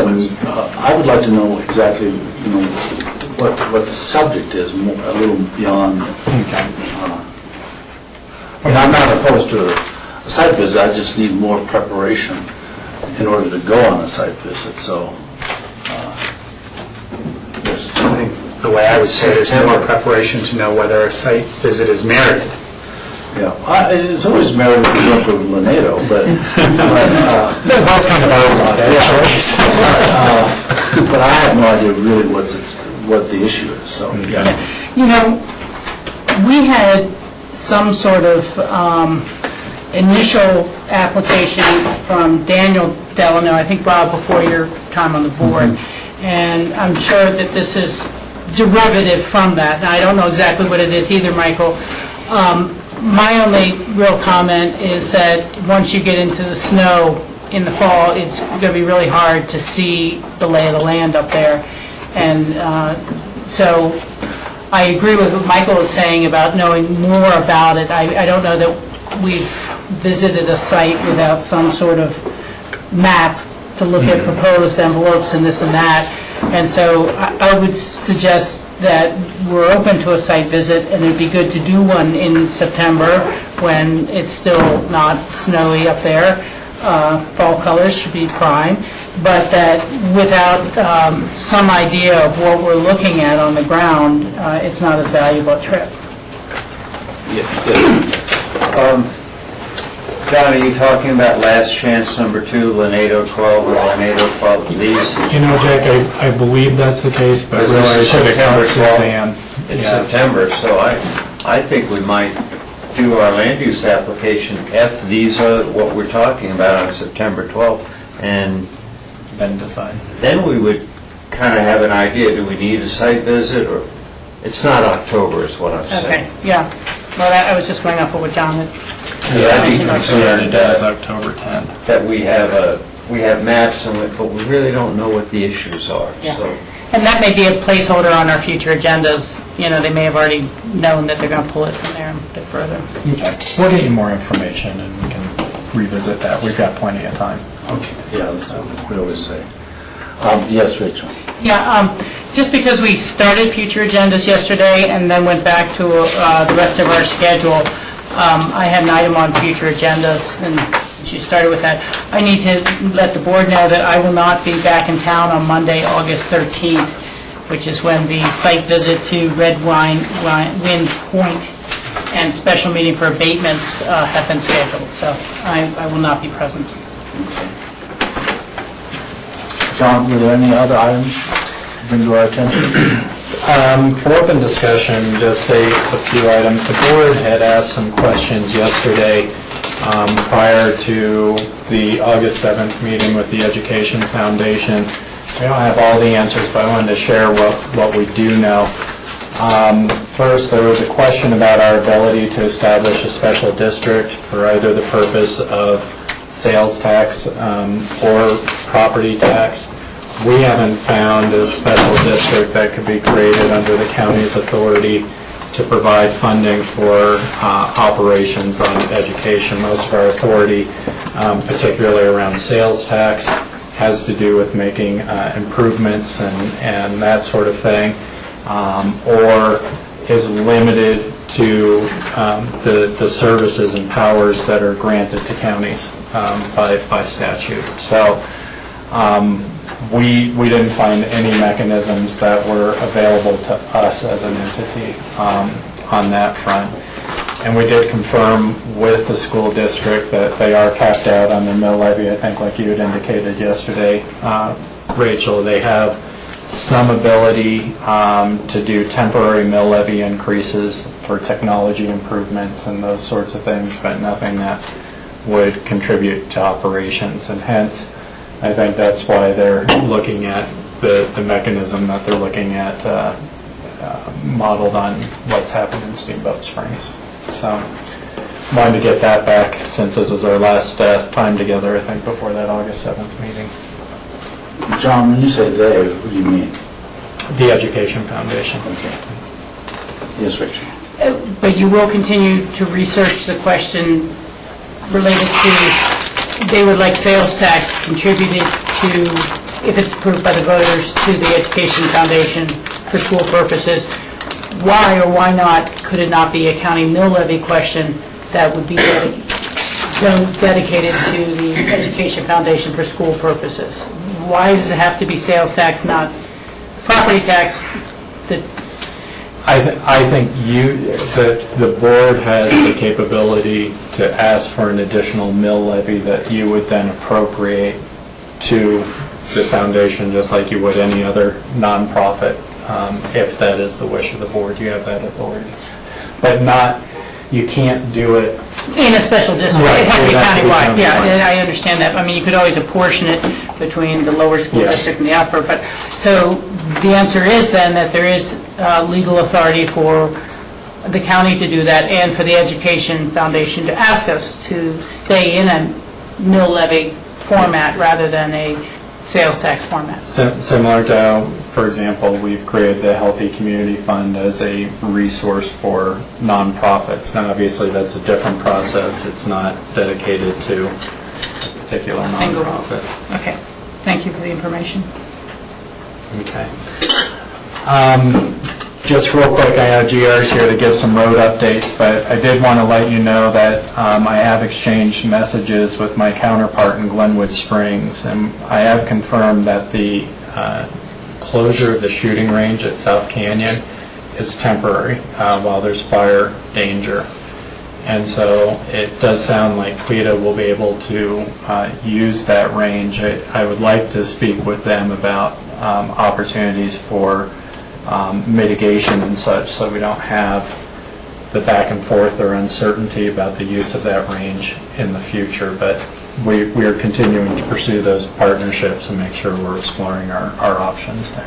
Yeah, I mean, just for general discussion, I would encourage both the Pickens County Sheriff, the Eagle County Sheriff, and the Garfield County Sheriff, and their fellow law enforcement agencies to secure a shooting range of their own that does not, is subject to their governance and not someone else's governance, and without the impacts that either fire hazard or noise hazard has in William Creek. I just think that's a good planning process, and because we're sort of being whipsawed back and forth between this is closed, you got to open this now, well, we'll go back there, but so that's not really a permanent home. If indeed training is so vital to any of these departments, they need to have a permanent home that they can depend on and that limits the impacts to whatever neighbors they have. And they need to do it cooperatively. So that's something I'm put forward, and I think we should ask them to do that. Yes, Jack?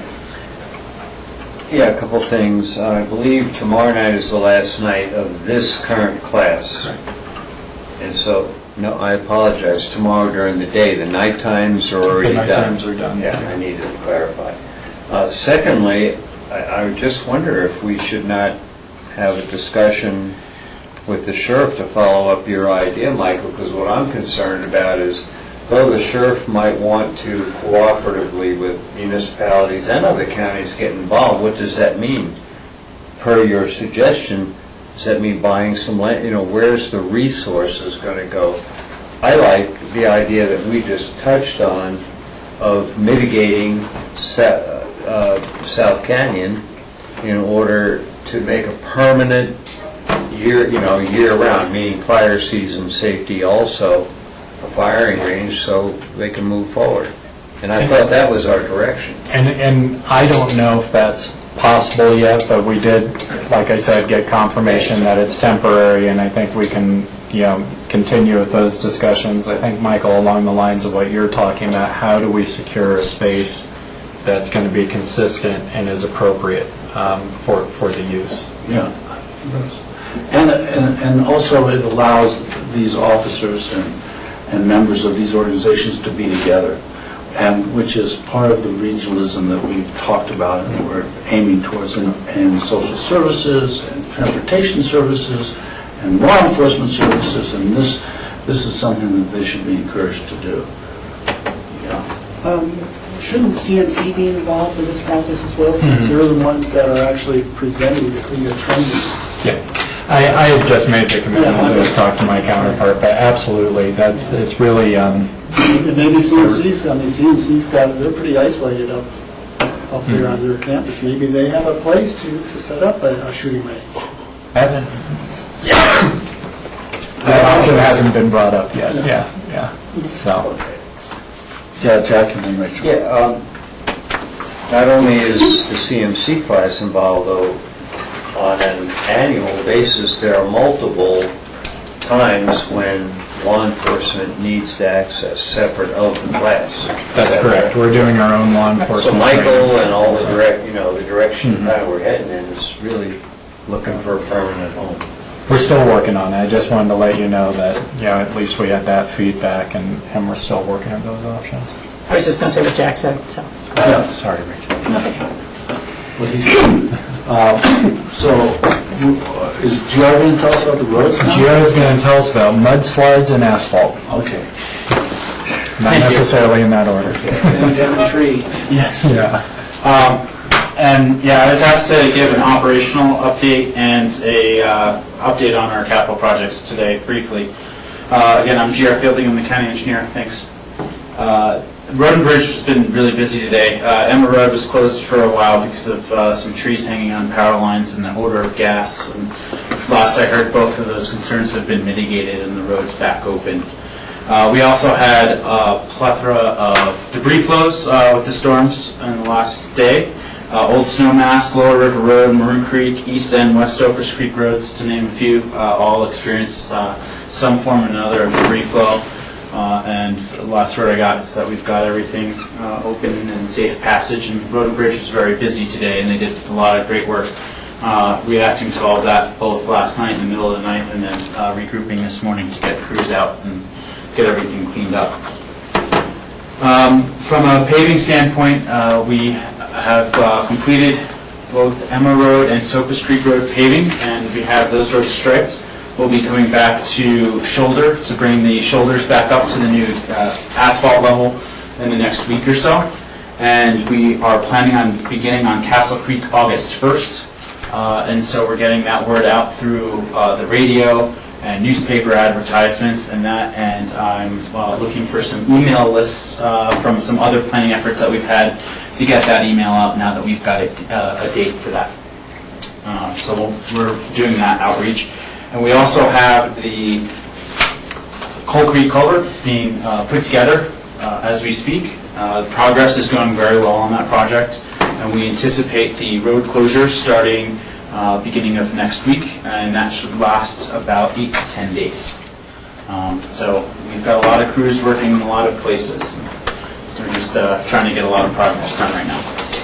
So, let me ask you, I asked you to look at that Conundrum Creek spur that goes down Castle Creek, off of Castle Creek. It's just a short spur. Yes. Is that possible to repave or not? Well, we took a look at it with actually the president of the company last week. And right now what our plans are, because we've got a few areas that are very similar to that we want to look at, that on Conundrum Creek and Magnifico. We want to see it with the money that we've allocated for the paving this summer. Once we get about halfway through Castle Creek, we'll have a good idea of where we're at monetarily, and we can start reacting to all of those things. And we'll also have a good idea of where we are with our schedule and whether we'll have time. The difficult part with adding those types of scope of work is that it is actually significantly different compared to what we're doing on Castle Creek, because we can't use the same equipment because of constraints in the area. We can't bring the 18-wheeler belly dumps that we're going to be using to pave Castle Creek down on Conundrum Creek necessarily. We don't have the space that we have on Castle Creek for turnarounds. But it's on our list of, if we have the money and the time when we're done with what we've prioritized at this time, then those are what we're going to hit. Great. I just wanted to have the possibility explored. Whatever you can do would be great. Yes, George. In terms of notification for Castle Creek, you may also just consider notifying all the bike shops and putting a poster up there. Mm-hmm. Okay. For the cyclists. Thanks. That's a good point.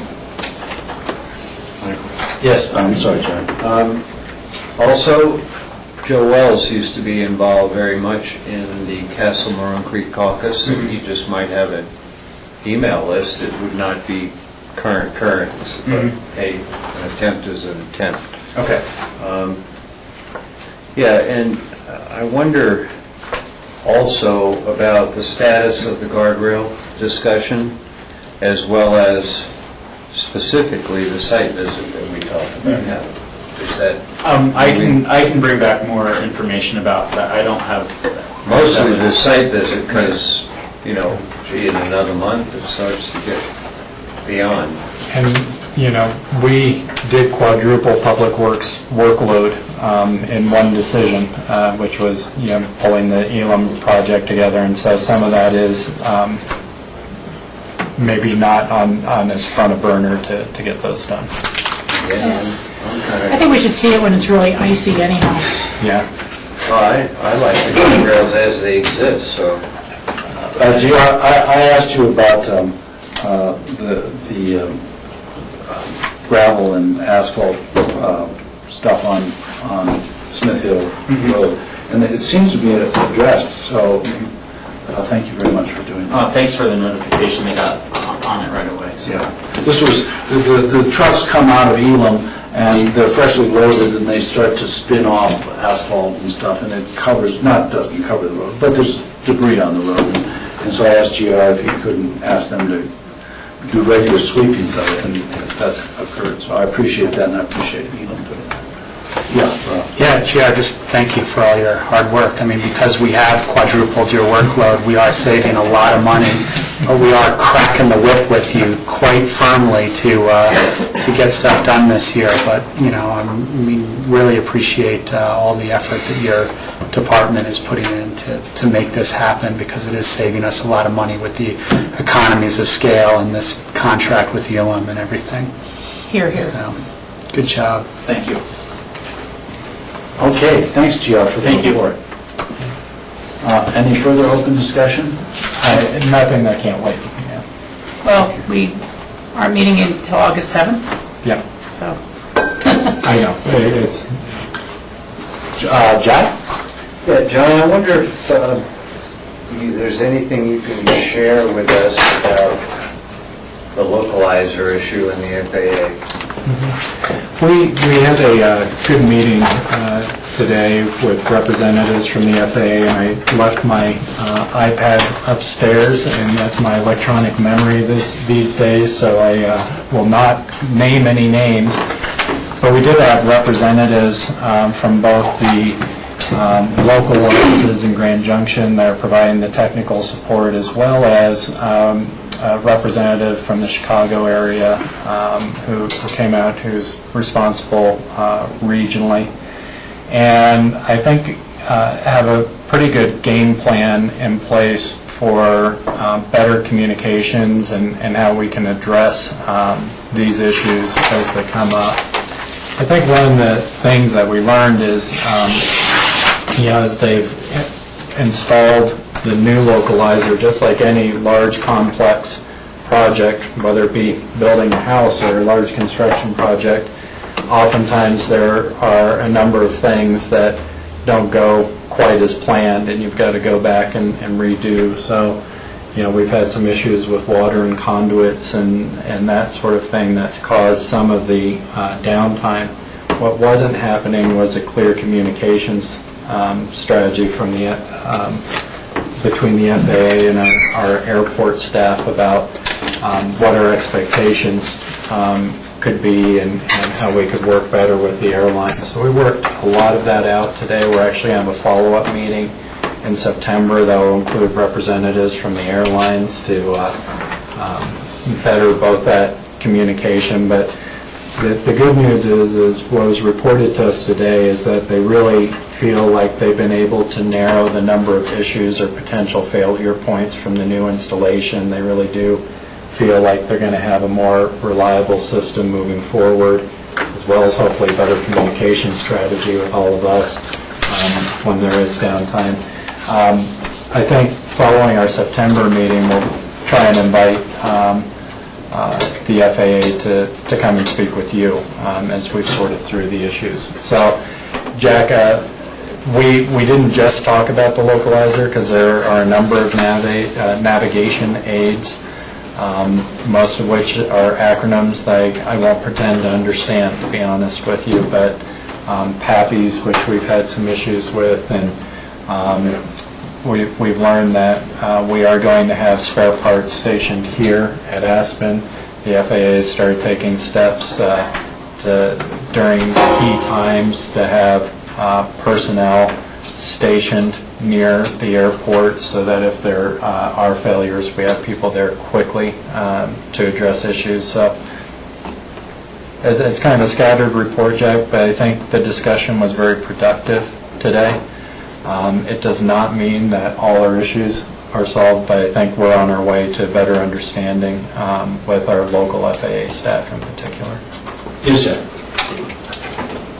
In a sense, and glad you refer to it as a standard kind of response, as it were. I mean, we've been here before. It's gone down maybe 5 times now. It's a serious inconvenience, and so we don't need to talk about that. But I have emailed you about even the possibilities, because I'm certainly not knowledgeable about this kind of technology. Are there any other alternative technologies that will do this job? I mean, you know, the old localizer didn't seem to have many problems, and I won't say it was perfect, but in my time as commissioner, once we when we did install the first one, that was one thing. What's going on now is, well, as I read in an email, it's unacceptable. I'm not the only one who thinks that, so.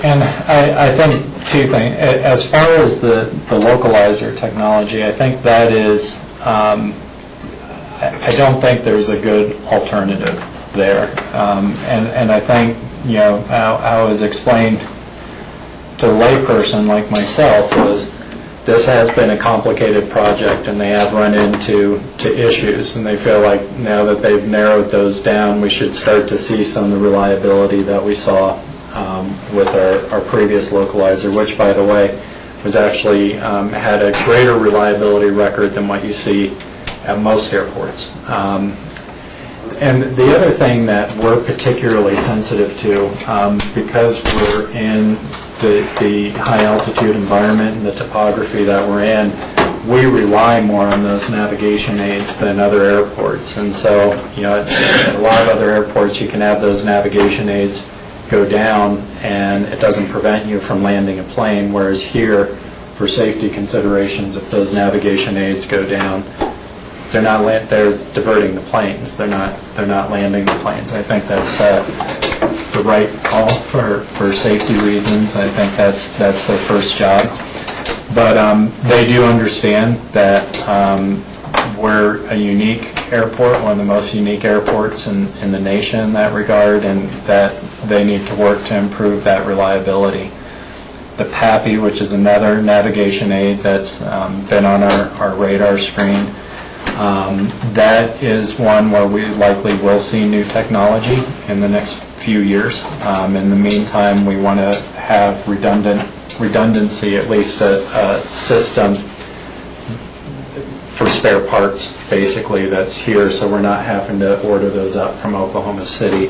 And those parts are in Grand Junction right now, and they're on their way up here. So that was real progress, I think, today. But really, there was not an alternative on that localizer system. Thanks for that feedback. Yes, Rachel, do you have a question? Well, I just wanted to add that I appreciate your endeavors and your polite and diplomatic presentation of this to us, which I'm sure you extended to the FAA. But, you know, when I was going to NACO, I flew out of Denver. And if I had been here, I would have missed my flights. And I have run into at least 3 people in the last week, 10 days, who told me, I've been fooled by the Aspen Airport one time too many. I no longer fly there. And, you know, that on top of the,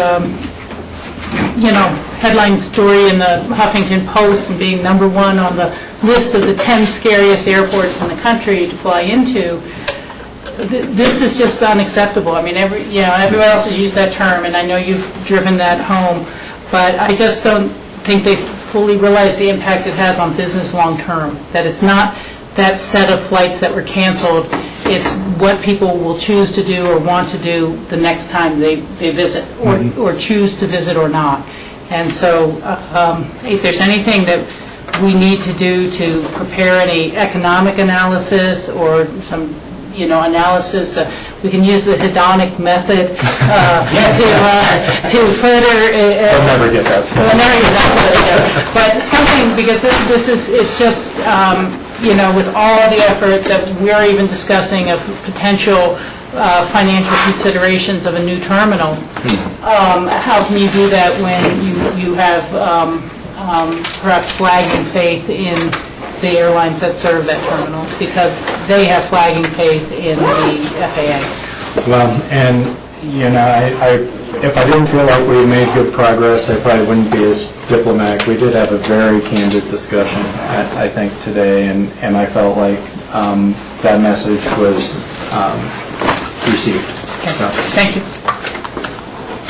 I think the word is frank and open.